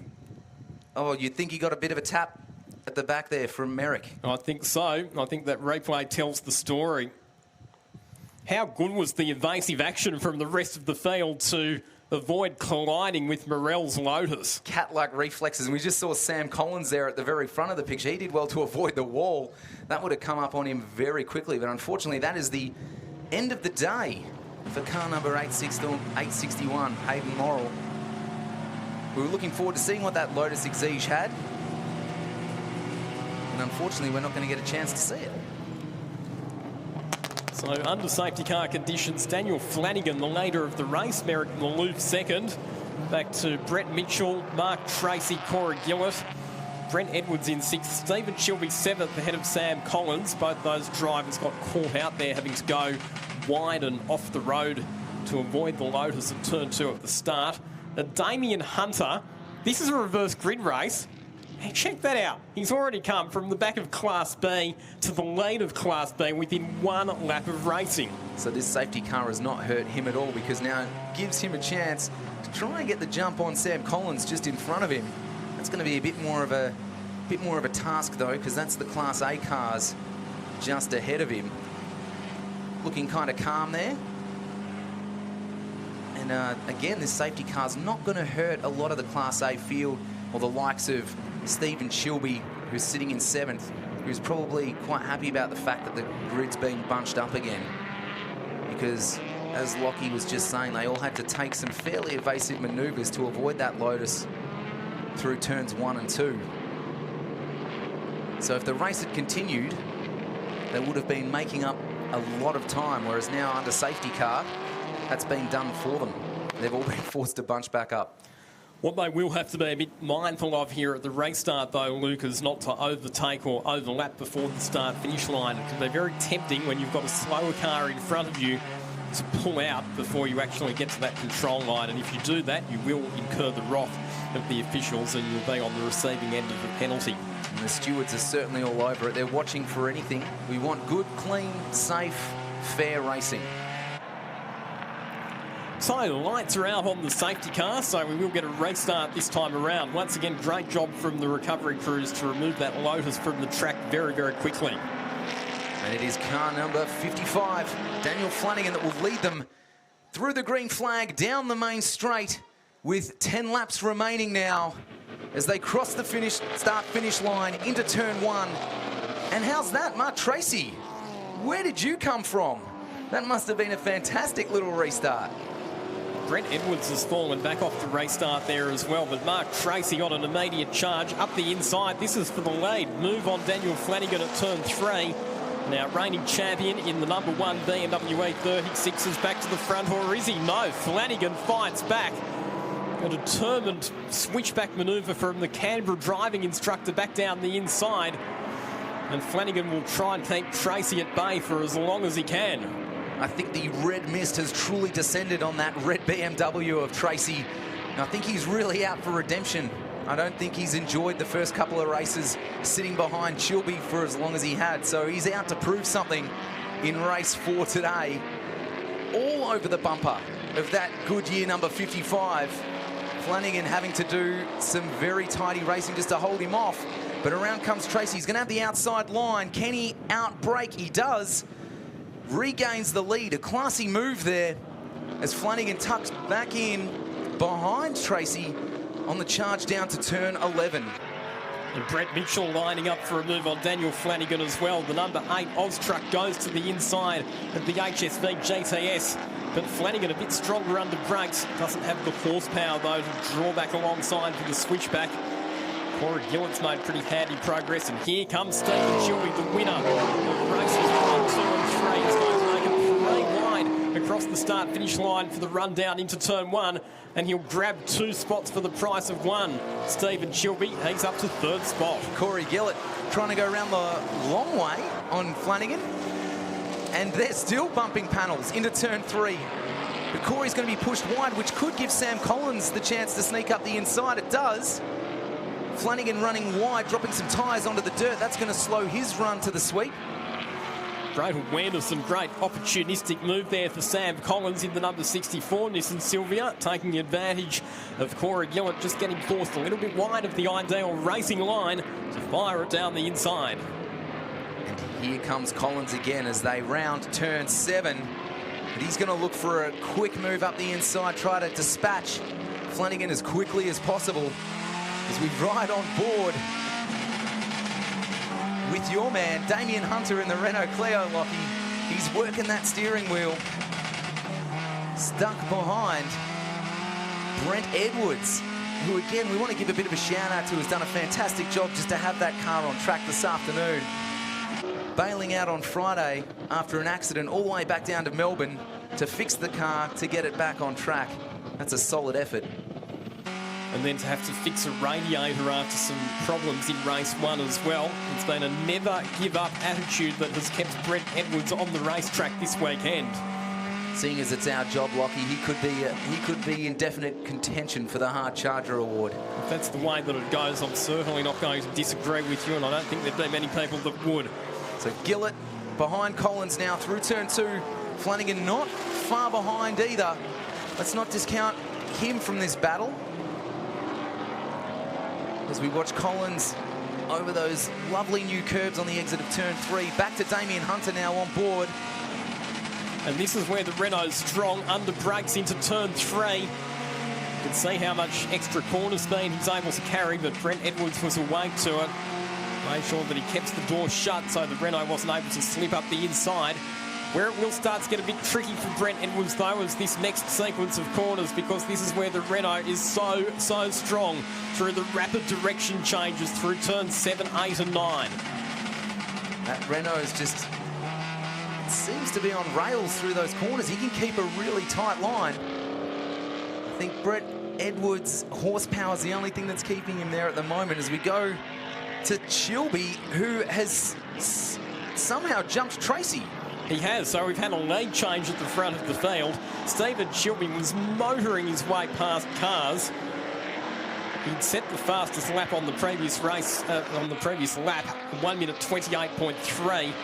And on this particular lap, he's been able to overhaul Mark Tracy, so the number 226 Oz truck goes back to the P1, where it has been right throughout the weekend. Someone certainly after a clean sweep of the weekend as we watch Gillett get it a little bit loose under braking there, carrying a little bit too much speed into turn 1, but it hasn't compromised him on the exit of turn 2 as he takes the inside line, up inside Sam Collins around turn 3.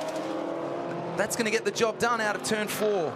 Sam Collins tried to hang tough around the outside through turn 3, but wasn't quite able to keep Gillett at bay. Good respect shown between both of those drivers to give each other plenty of racing room and not to be unnecessarily exchanging paint. Then again, they've got panels that they can swap between them, of course, the two Nissan Silvias.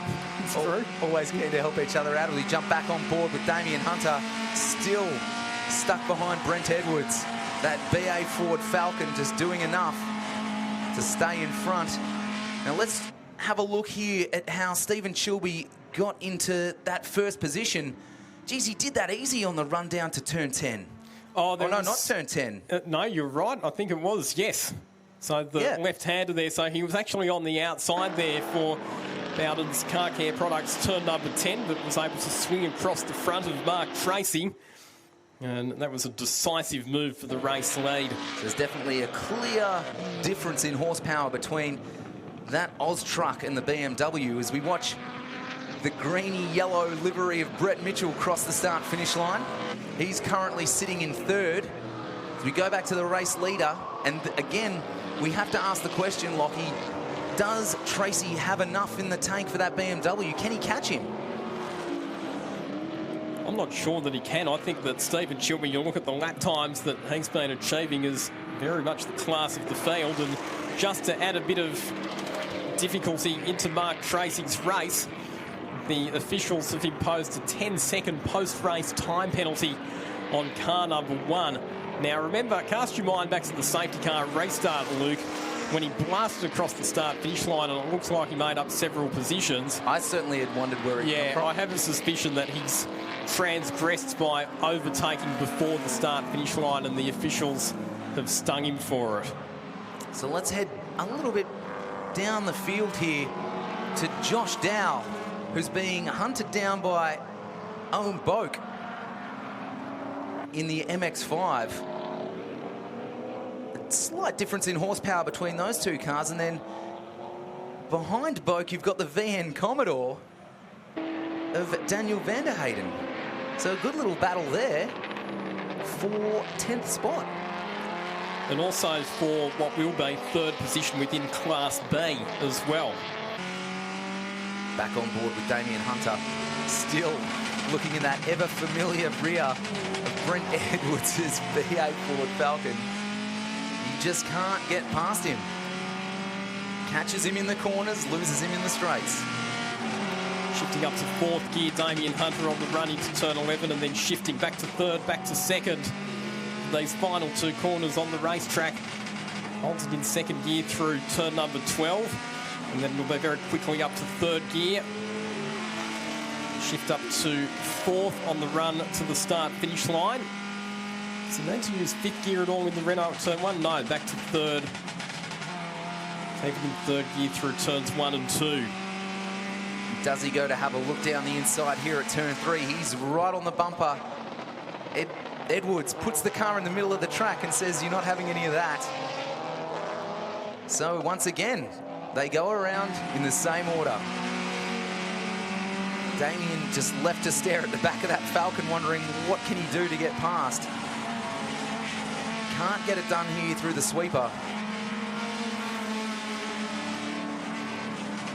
And Kylie King's got some news for us from down in the pits.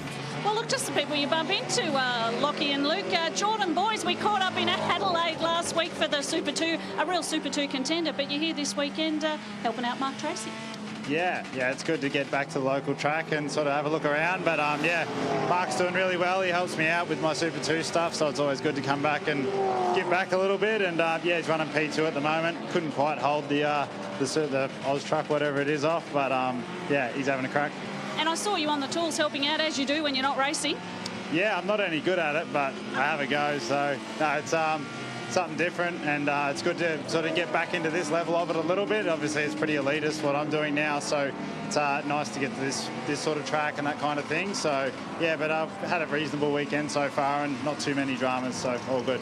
Terrific, and we'll see you in a couple of weeks at the next round in Super 2 as well. Yeah, can't wait for Tassie. How's the modesty there? He can come work on my car anytime. Jordan Boys, one of the up-and-coming stars of Australian motorsport, got a couple of race victories in the Super 2 series at the tail end of last year. Had a pretty solid run in the opening round in Adelaide last weekend as well. Great to have him here working on Mark Tracy's BMW as we cast our eye back to this battle, which has been going on all race long between Brent Edwards in the BA Falcon and Damien Hunter in the Renault Clio. Where can Damien Hunter make an overtaking manoeuvre? Is it around turn 7, 8 and 9? Or is it in some other part of the racetrack? We'll find out the answer to that question sometime in the next 3 laps, because that's the distance that remains in this motor race. And while we ride on board with Damien, I was just looking at the timing screen, and unfortunately car 55, Damien Flanagan, has just dropped like a stone and is now in the pits. So I'll be interested to know what's happened to his car, because he was running quite a solid race. That's a shame for Daniel Flanagan, who'd been having a really, really good weekend. The Canberra driver, very happy with the performance and the reliability of his HSV GTS so far this weekend, but obviously some sort of mechanical issue which has brought him in for a premature pit stop and possibly a retirement from the race. We just saw, as we ride on board with him, Damien Hunter getting one wheel in the air under brakes there into turn 10. It's always good to see. We love seeing wheels in the air and flames out of exhausts as they make the run down the main straight, crossing the start-finish line again. This is the final lap. So this is Brett Mitchell, who's back in position number 4. The other interesting thing is Mark Tracy. We talked about the 10-second penalty that he's going to be issued with at the conclusion of this race. The good news for him is that he has been able to extend 11 seconds over the next car behind, so that won't affect his finishing position. But it's going to be Stephen Shelby. What a dominant performance it's been for him in the opening round of the Motorsports Cup for 2020. A clean sweep, 4 wins from 4 races to take maximum points out of round 1. Geez, we almost forgot who was leading the race because we've hardly talked about it. Once he was in front, he was gone. Another fantastic drive by Stephen Shelby. So at the moment, Tracy has crossed the line in second, but does have that 10-second time penalty. Gillett in third and Mitchell in fourth. So Tracy will still stay in second position because he was more than 10 seconds ahead of the next car back of Corey Gillett. So did enough, Mark Tracy, to not lose any positions with that penalty. Mitchell, as you mentioned there, coming home in position number 4. He's produced plenty of entertainment for us in the Thundersports right throughout the weekend in the number 8 Oz truck. And Sam Collins, consistent weekend for the Queenslander in his Nissan Silvia. Another top 5 finish for the number 64 car. We're on board for the final couple of corners here with Damien Hunter still trying to get past Brent Edwards, but that's not going to do it. Sideways around a corner looks good, but it's not the fastest way around a racetrack. So bad luck to Damien Hunter, and really well done from Brent Edwards to hold off that pressure for what was nearly the entire race. But really well done for Damien Hunter as well, because it's a clean sweep for him in Class B. So both of our Class A and our Class B battles have been clean sweeps this weekend. As we see Damien giving a wave to the fans, a wave to his crew. Let's have a look at the grid. So Stephen Shelby once again, position number 1, all too familiar this weekend. Mark Tracy in second, Corey Gillett third, Brett Mitchell, Sam Collins, Merrick Maloof, Brent Edwards, Damien Hunter, Josh Dow and Owen Boak round out your top 10. Final 3 cars in the top 10, all in Class B. We go back to Daniel Van der Hayden in 11th position. John Rostevsky next, followed by Jackson Rice. And unfortunately, Daniel Flanagan, a retirement from the race. The reverse grid format promised, and it certainly delivered. Luke, highlights aplenty right from the very start, where we had cars running 2 and 3 wide down into turn number 1. Light contact, Merrick Maloof into the back of the Lotus of Hayden Morrell, which sent the Lotus spinning and the rest of the field scattering. And unfortunately for the cars charging through the field, that would have set them back a fair way, but that Lotus wasn't yet restarted, so I brought out a safety car. And after the restart, Mark Tracy came out of nowhere, and suddenly he's in second. It was a surprise. It could have been good reflexes, but that's possibly where he got the 10-second penalty with a jump. Past Flanagan there for the outright lead, but it wasn't going to stay that way. No, Flanagan was pretty determined to fight back, and he held the lead for a couple more corners. Made Mark Tracy work for first position, but in the end, the extra straight line performance of the BMW was enough to see Tracy go through position 1. Good battle between a couple of the Nissan Silvias. Corey Gillett getting forced wide by Daniel Flanagan, and Sam Collins slipping up the inside on the run into turn 4. 2 Nissans would continue to attack Flanagan.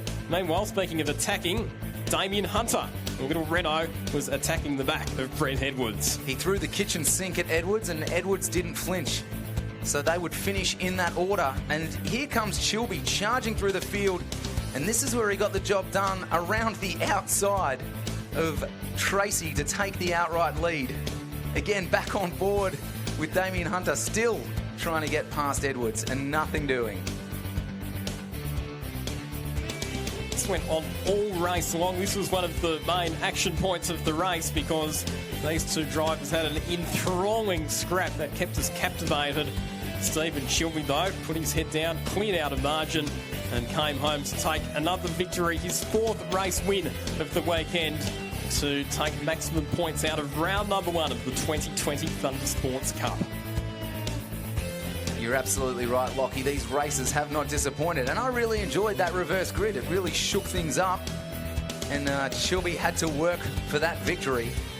So speaking of victory, let's head down to Kylie. She's in pit lane, of course, with our race winner.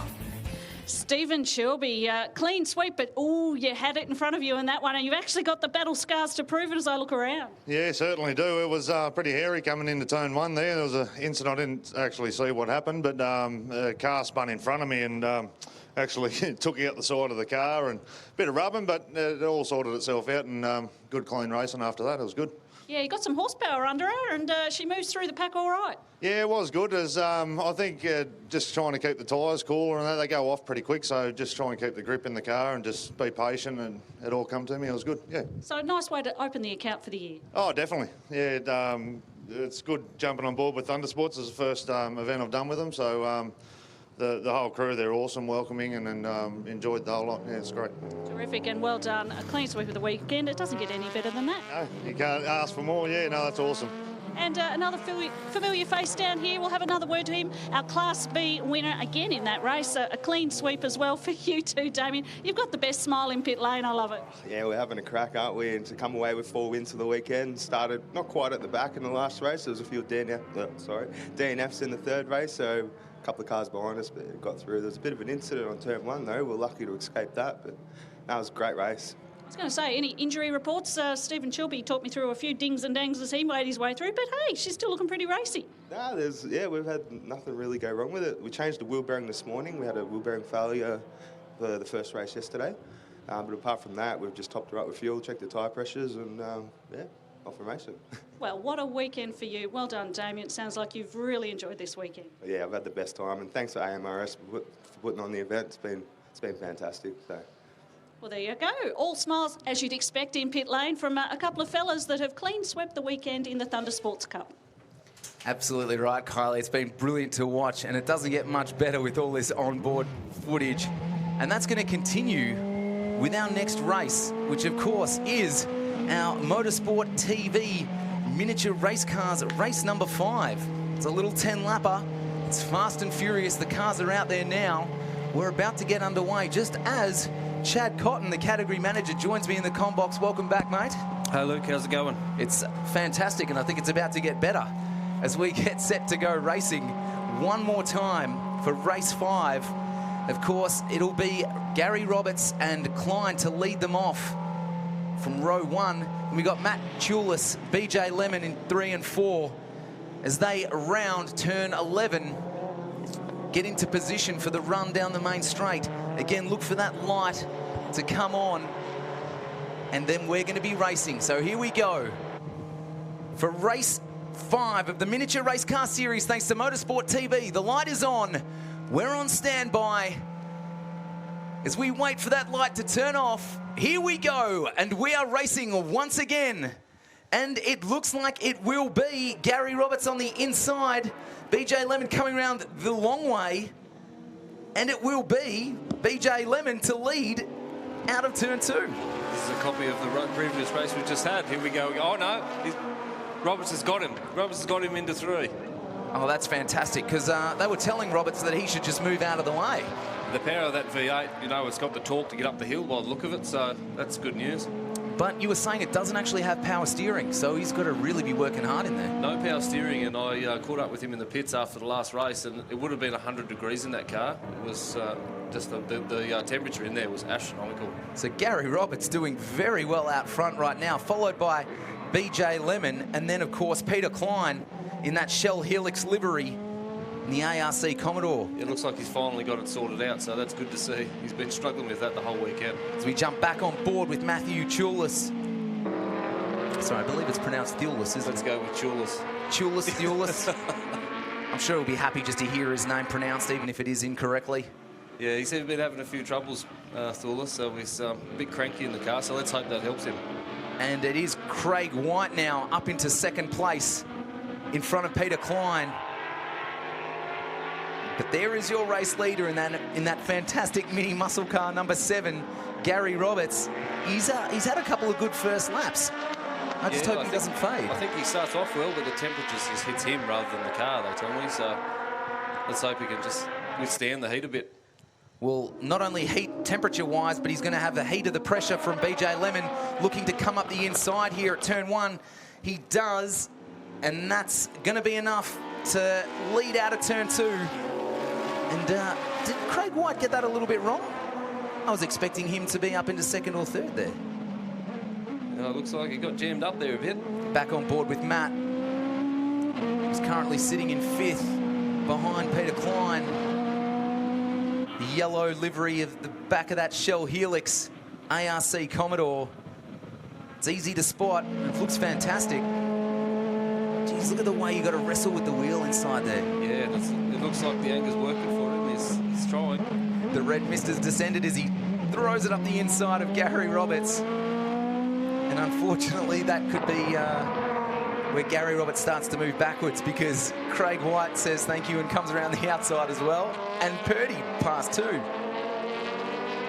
Yeah, well, this is the points race, isn't it, this one? So I think they're all going for it. You know, they all want to get to the front no matter what. So this is good racing. Thulis now on the inside of Craig White. Fantastic little move. Now eyeing up Peter Klein. As you can see, Peter Klein just in front there. Matt's going to have a look down the inside of turn 11. Oh, no, he's got a challenge from around the outside of Craig White, who doesn't want to stick behind him. So he's going to dart to the right down the main straight. Try and get him into turn 1. His nose in front, but Thulis has got the inside line. How's this going to go? 2 into 1.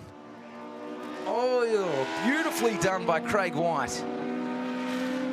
As they fly past the commentary box, it'll be BJ Lemon in front position, followed by Klein.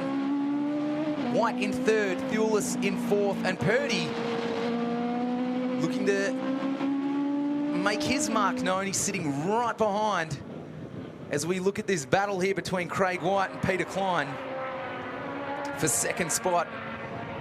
They're going to have to get a wriggle on. They don't want BJ Lemon to disappear. Oh, contact from the back, which has forced Klein off the track. And Matt Jewell's not too happy about it either. No, I sort of missed that, but it's good to see Pete out there in the Shell Helix car. It's actually the smallest motor in the class. It's only a 1200 air-cooled, and most of the other ones are 1300 water-cooled, so it's great to see it. So let's see what actually happened. I thought there might have been a bit of contact. Yep, there certainly was. All right, you're a racer, Chad. Who's to blame for that one? Well, they say the overtaking car's always in the fault, isn't it? So I'm going to have to say that was Craig, to be honest. Oh. What do you say? Oh, you can break the news to him after the race as we watch Matthew Thewlis come around the outside of Peter Griffith. Onto the main straight now we go. There'll be just 8 laps and 7 laps remaining now as they cross the start-finish line. Peter Griffiths has actually had a pretty solid weekend. He's certainly got some straight line speed, Griffiths, doesn't he? He does. As we ride back on board with Thewlis, who's stuck behind Purdy. It was great to see Purdy on the podium again after the last race. How old is he? 6? He's 15. It's just his 7th birthday today, so happy birthday. Geez, I wish I had that talent as a teenager. He's doing very well, so it'll be interesting to see how he goes in ARC. He's probably got a few kilos less than some of the other drivers out there as well, just in pure body frame. As we watch Craig White now get past BJ Lemon into first position. Does Lemon have an answer? Can he bite back quickly? Looks like he's under a fair pressure from Purdy there. Yeah, Purdy's about to get his elbows out here. Could be into turn 10. Is he going to have a lunge down the inside? Well, no, he won't. He'll just tuck it back in on the run to turn 11. Will he wait till 6? He loves that move, doesn't he? Here's the replay of Craig White getting past Lemon. Geez, he made that look pretty easy. But geez, that wouldn't be easy to stop the car that quickly. They actually stopped very, very well. So yeah, you'll notice they don't really lock wheels much. So it's more to the driver than what the car can do. Some serious brake modulation going on inside. Big tyres, big brakes, little car, so it works well. So here we go. Back down the start, finish straight into turn 1. It is Craig White, BJ Lemon and Purdy in third. This is going to be another cracker of a podium battle in race 5 of our miniature race car series, thanks to Motorsport TV. As we watch Purdy all over the back of BJ Lemon. I'm sure Blake Purdy's crew are urging him on as they come around the sweeper. That bright orange Nippy's livery is going to be looming large in Lemon's mirrors. As they throw it right around turn 6 and 7. It's the tightest part of the track here. And we know Blake enjoys some overtaking manoeuvres through this twisty part of the track. He's trying, but nothing doing. BJ doing some fantastic defensive work there to keep Blake in his rear vision. Blake's doing a great job of keeping the pressure on him and keeping it tidy at the same time, which is, very professional. That's what you want to be doing, right? Forcing the driver in front of you into some sort of mistake. Absolutely. It's, BJ's been out of the seat for a while, so it's good to see him being able to defend a little bit as well. So BJ's got that Future Busser chassis, doesn't he? Powered by Hayabusa motorcycle engine? Yeah, that's a Hayabusa powered car. So that car's got a fair bit of history here, both through just the standard rounds and also the old 300s. It's been pretty successful here, but it's been converted back to run with the miniature race cars category as far as power goes. And as you can see, it's still no slouch, so he's doing well. This is going to be great, and if these kind of battles continue for the series, it's certainly going to be entertaining, not only for us commentators, but for spectators as well. So Blake Purdy in the ARC Nissan Altima, the Yummy-powered ARC car, really throwing the kitchen sink at Lemon to try and get past as he approaches his favourite overtaking spot, turn 6 and 7. Is he going to have a look up the inside? He looks a bit too far back this time round. He's trying to make it stick. I think he's done it. Oh, how did he pull that off? Well, BJ's not letting him have it yet. BJ's going to have the inside line. But now, Blake's got the inside line through turn 9, and well done. Geez, that's a cool head on some very young shoulders there. Absolutely. He waited for the right time for that, and that's awesome to see. And I'm sure the spectators are loving every minute of this battle. Let's take a look at the replay. He came from a long way back and somehow managed to make it stick around the inside. Yeah, I think the trick there is just hold the line because you'll end up on the inside. And the corner we're about to go through now, that's probably the worst corner for all the cars. So they've done really well to hold it together there. Some great wheel-to-wheel racing, and they kept it clean, which is exactly what we want to see as your race leader crosses the line. 4 laps remaining now. Craig White, again, very, very strong. Absolutely. It looks like Griffiths is now bringing the fight to the boys, so it shouldn't be long till he's nipping at the tails of BJ as well. Well, Peter's probably looking at this battle going, come on, boys, carve each other up a little bit more. That's right. It's just drawing him into contention. Oh, maybe not. Oh, just as we talk him up, it's the commentator's curse. Griffiths finds himself facing in the wrong direction in that ARC Nissan Altima. Unfortunately, that's probably going to be the end of his race. So we'll turn our attention back to BJ Lemon chasing down Blake Purdy. Let's see if he's got anything left in the tank for these final few laps. We've got about 3.5 laps remaining of this race. Nathan Purdy doing a fantastic job this weekend. Let's see Peter get it all wrong into the entry of turn 3, just carrying a little too much speed there. Way too much speed. Looks like he got on the gas a bit early there, but... Okay, so as we rejoin the action, Chad, seeing as I've got you up here with me, you're the pro, let's jump on board with Matthew and talk us through a lap. Not a problem. So there we are. He's Thulis going through 10 there. That's a great spot for the cars lifting the wheel. We can get about 10 inches of lift on the inside wheel there. It really gives the cars grip. So back to second here into the short burst. And then onto the straight. So it's just, you can get on the power early here and it sort of sets you up. I mean, they've got great grip. So getting on the power early really is a necessity to be anywhere. So into turn 1, so super late brake. Following the apexes and even riding them slightly. Looking at the wall, that's huge. I bet that comes up quickly. It does. So into 3, which is, as we were saying now, great with the new ripples. And you'll see Thulis rides them in a big way, loves the curbs, gives it plenty more track to drive on. So you pull 4th gear here and into the sweeper. It's actually quite smooth, that car, in consideration to the others. It's great. Into Purdy's. Newly nicknamed Purdy corner. So to the cleavage. So this, although it feels slow through here in all cars, you're actually flying. I think we go through there at about 90 k's an hour. So it's quite good. You can see the car, as I was saying earlier, bucking and trying to fight back. And now headed back to 10. So this is a big corner for late braking into. A lot of positions are made here if you've got it to brake late. So nothing to really gauge on with Thulis there, but he's very good at 10. So. And how much of a factor is the heat today? Because it is quite warm here at Winton.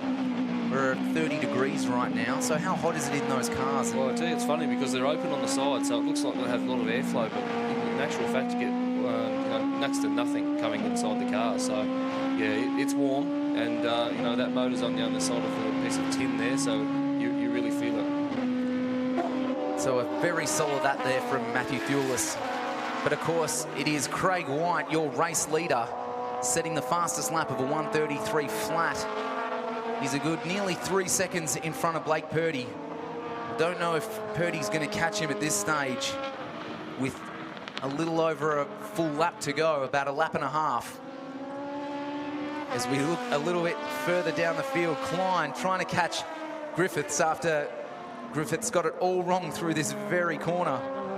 Yeah, so we've got 1200 versus 1300 water cooled here, so you really see the difference on the straights where they start to pull, especially this late in the race where the heat is a big factor. The air cooled seem to get a lot of heat soak in the motors and they start to get fairly tired about now. And what about the tyres? How are they going to be feeling? The tyres are quite good, so we've all changed to the Kumo tyres, and the compound that we run, all the cars run the same, the future cars and the Aussie cars, and they actually come onto temperature and stay there. They don't fade away like the old style we used to run. So how many sets do you go through on a weekend like this? We actually use the same set for the whole year, so same set of brake pads, same... Okay, so we're going to turn our attention back now to the race leader. It is Craig White. Another flawless run from him as he heads down the start-finish straight for the final time. The checkered flag waves.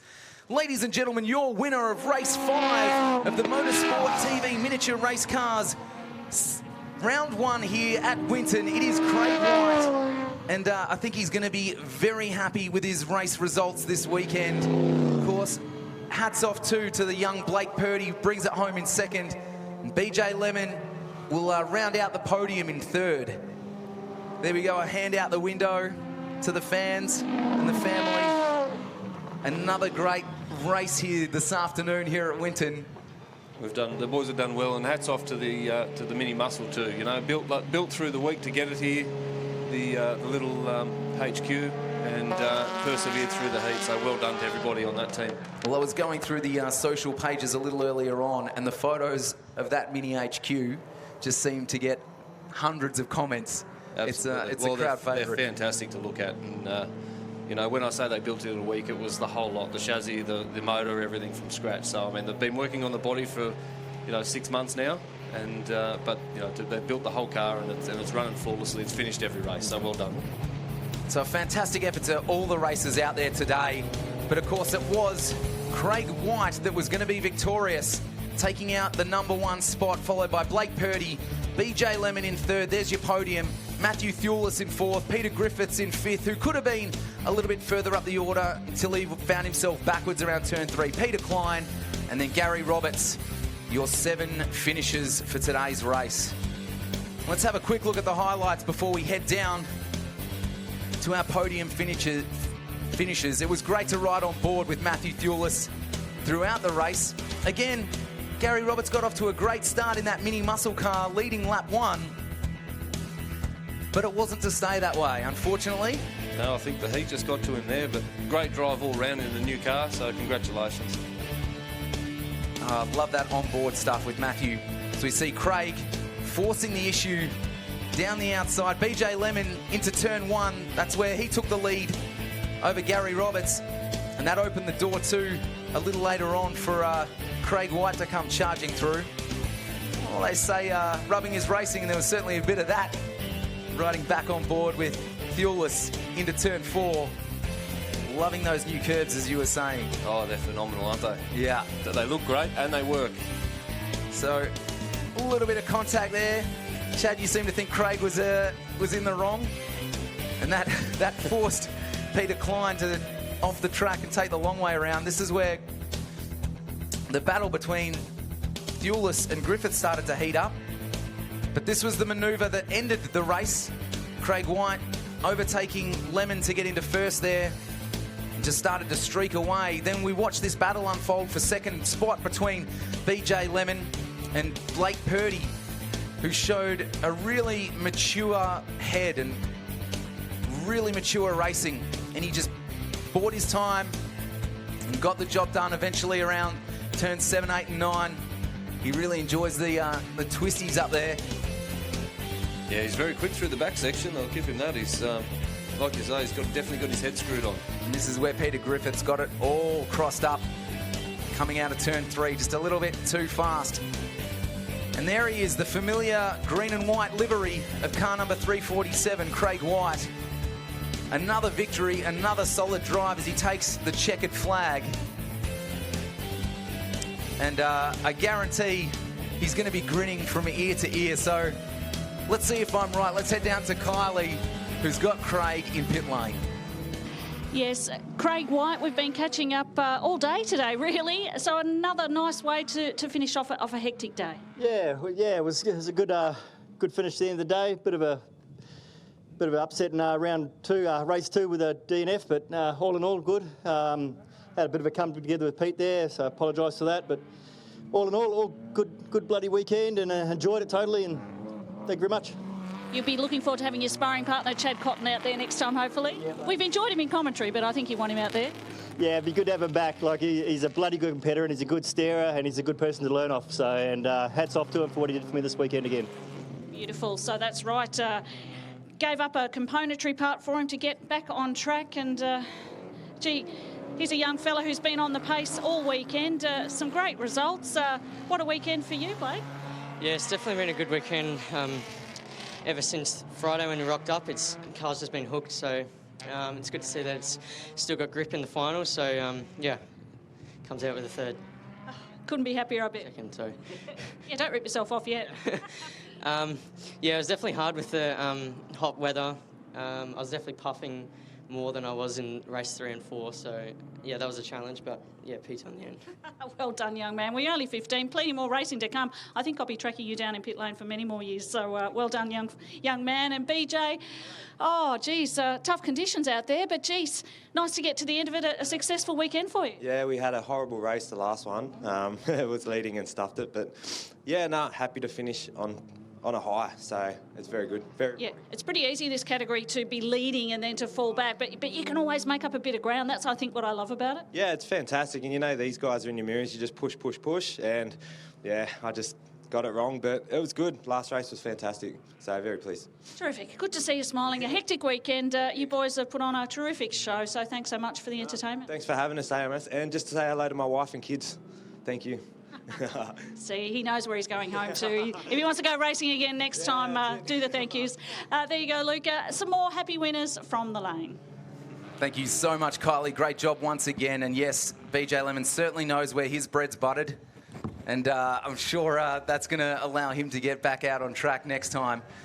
But I'm going to give a huge shout out to Chad Cotton for joining me in the comm box for that race. And we look forward to seeing him back out on track at the next Mini Race Car Series round. So let's turn our attention to the calendar, because we head north to Morgan Park on the 3rd of April for the Australian Motor Racing Series round 2, where the battles are sure to be hot, just like the weather. And if the racing up there is, or if the racing down here is anything to go by, Morgan Park is going to be an epic showdown. We can't wait for that. After that, we head to South Australia at Tailem Bend at the end of May. We come back to Winton once again mid-July, then back north to Queensland Raceway on the 7th of August. Sydney Motorsport Park is round 6 on the 25th of September. And then to see out our final round, we'll head to New South Wales and Wakefield Park on the 13th of November. And we'd love to see you out at your local track, or whatever you would class as your local track. But if you can't join us at the track, don't forget you can stream live on our Facebook page or catch us on TV. So let's check out the highlights of our last TA2 Muscle Car Race 4, brought to you by Promax, riding on board with Russell Wright. It was an absolute cracker of a race. So again, that number 17 of John McLaughlin looming large. It was Lachlan and Kent battling up the front.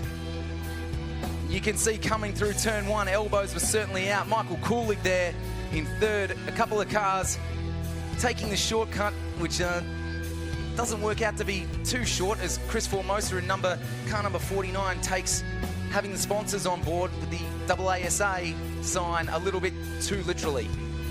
Back to Murray Kent in the lead. But there was a lot of pressure on him from John McLaughlin in that number 17, all over him right from the start. Michael Coolidge doing well to hang in the third there. And Lachlan Mansell's driver of the day, Mark Crutcher, we were fortunate enough to ride on board with him, just showing his prowess, darting up the inside there around turn 6 and 7. On board with Russell Wright now, who again was showing a really strong race, charging through the field. But unfortunately, a little mistake later on wasn't going to bode well. Coulter in car number 11 was definitely suffering some sort of an issue as we watched the battle of the rookies slide past him. Car number 51 there, Graham Cheney, and behind him, Graham Smith, the two rookies battling. On board with Russell Wright as we see Chris Formosa hit the dirt there to the left. Chris didn't have a good day, and I think that was Russell Wright. Yes, that was the mistake that ended his charge through the field, and this was the charge that ended Graham Cheney's rookie battle run. And unfortunately, Graham Smith was left to walk away with that one. So Graham Smith says thank you. But again, it was all about car number 17, John McLaughlin. Another solid race. Mark Crutcher and Warren Truen doing battle. But Warren Truen getting a little bit too inside of the inside line there. And of course, that let Mark Crutcher just walk away. Back down the field to Brett Nile. This was a good little battle between him and, of course, Graham Chaney when he rejoined. But Graham didn't have a good race, missed his braking point completely, took Brett Nile with him, and that was going to be the end of Graham Chaney's race. Nile able to rejoin, as you see Crutcher coming around the outside there.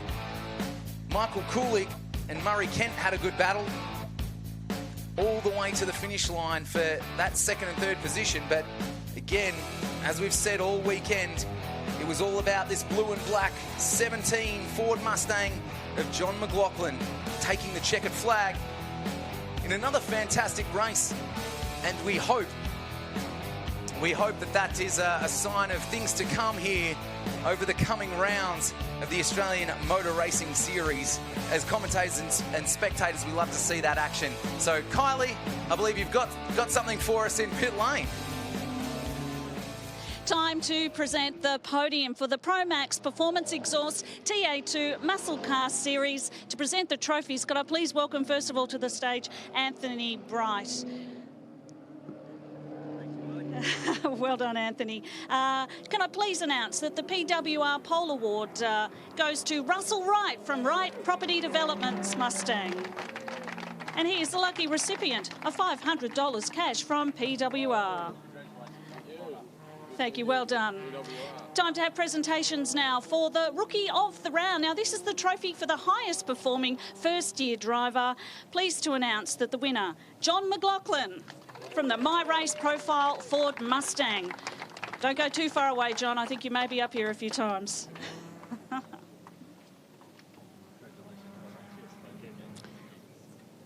Congratulations. Now I'd like to announce the Masters Award for the highest placed driver over 50. In third place, Paul Hadley from Illawarra Engineering Camaro.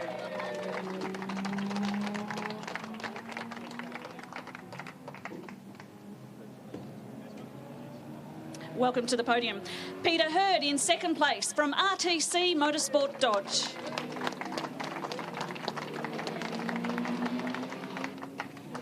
And in first place, please welcome Graham Smith in the Ford Mustang. And it must be said, he's won it by just 8 points. So pretty competitive stuff. So congratulations to Graham Smith.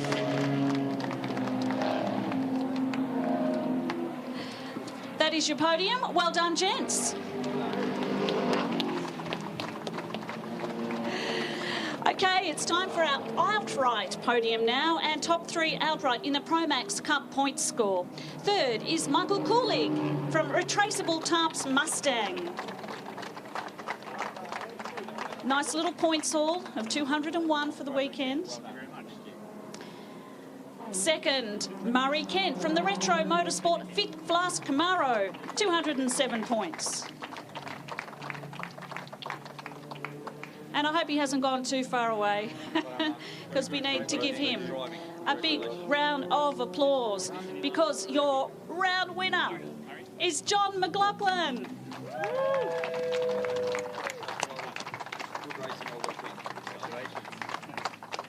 Ladies and gentlemen, there is your podium for the 2A2 Racing.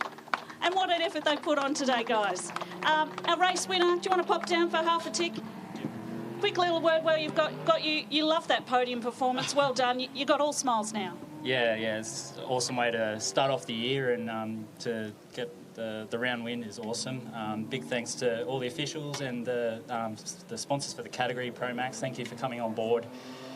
Thanks to my team for providing an awesome car. It ran faultlessly all weekend, and got to put it to its paces in that last run and show what we had. And yeah, look out for My Race Profile in the next couple of months. And yeah, thanks. Terrific, well done. Ladies and gentlemen, jump back on the podium, have a real round of applause. And folks watching at home, thanks so much for your coverage. On behalf of myself, Luke and Lockie, your commentators have done the hard yards all day as well. Congratulations and thanks. This has been round one of the AMRS. Look forward to round two.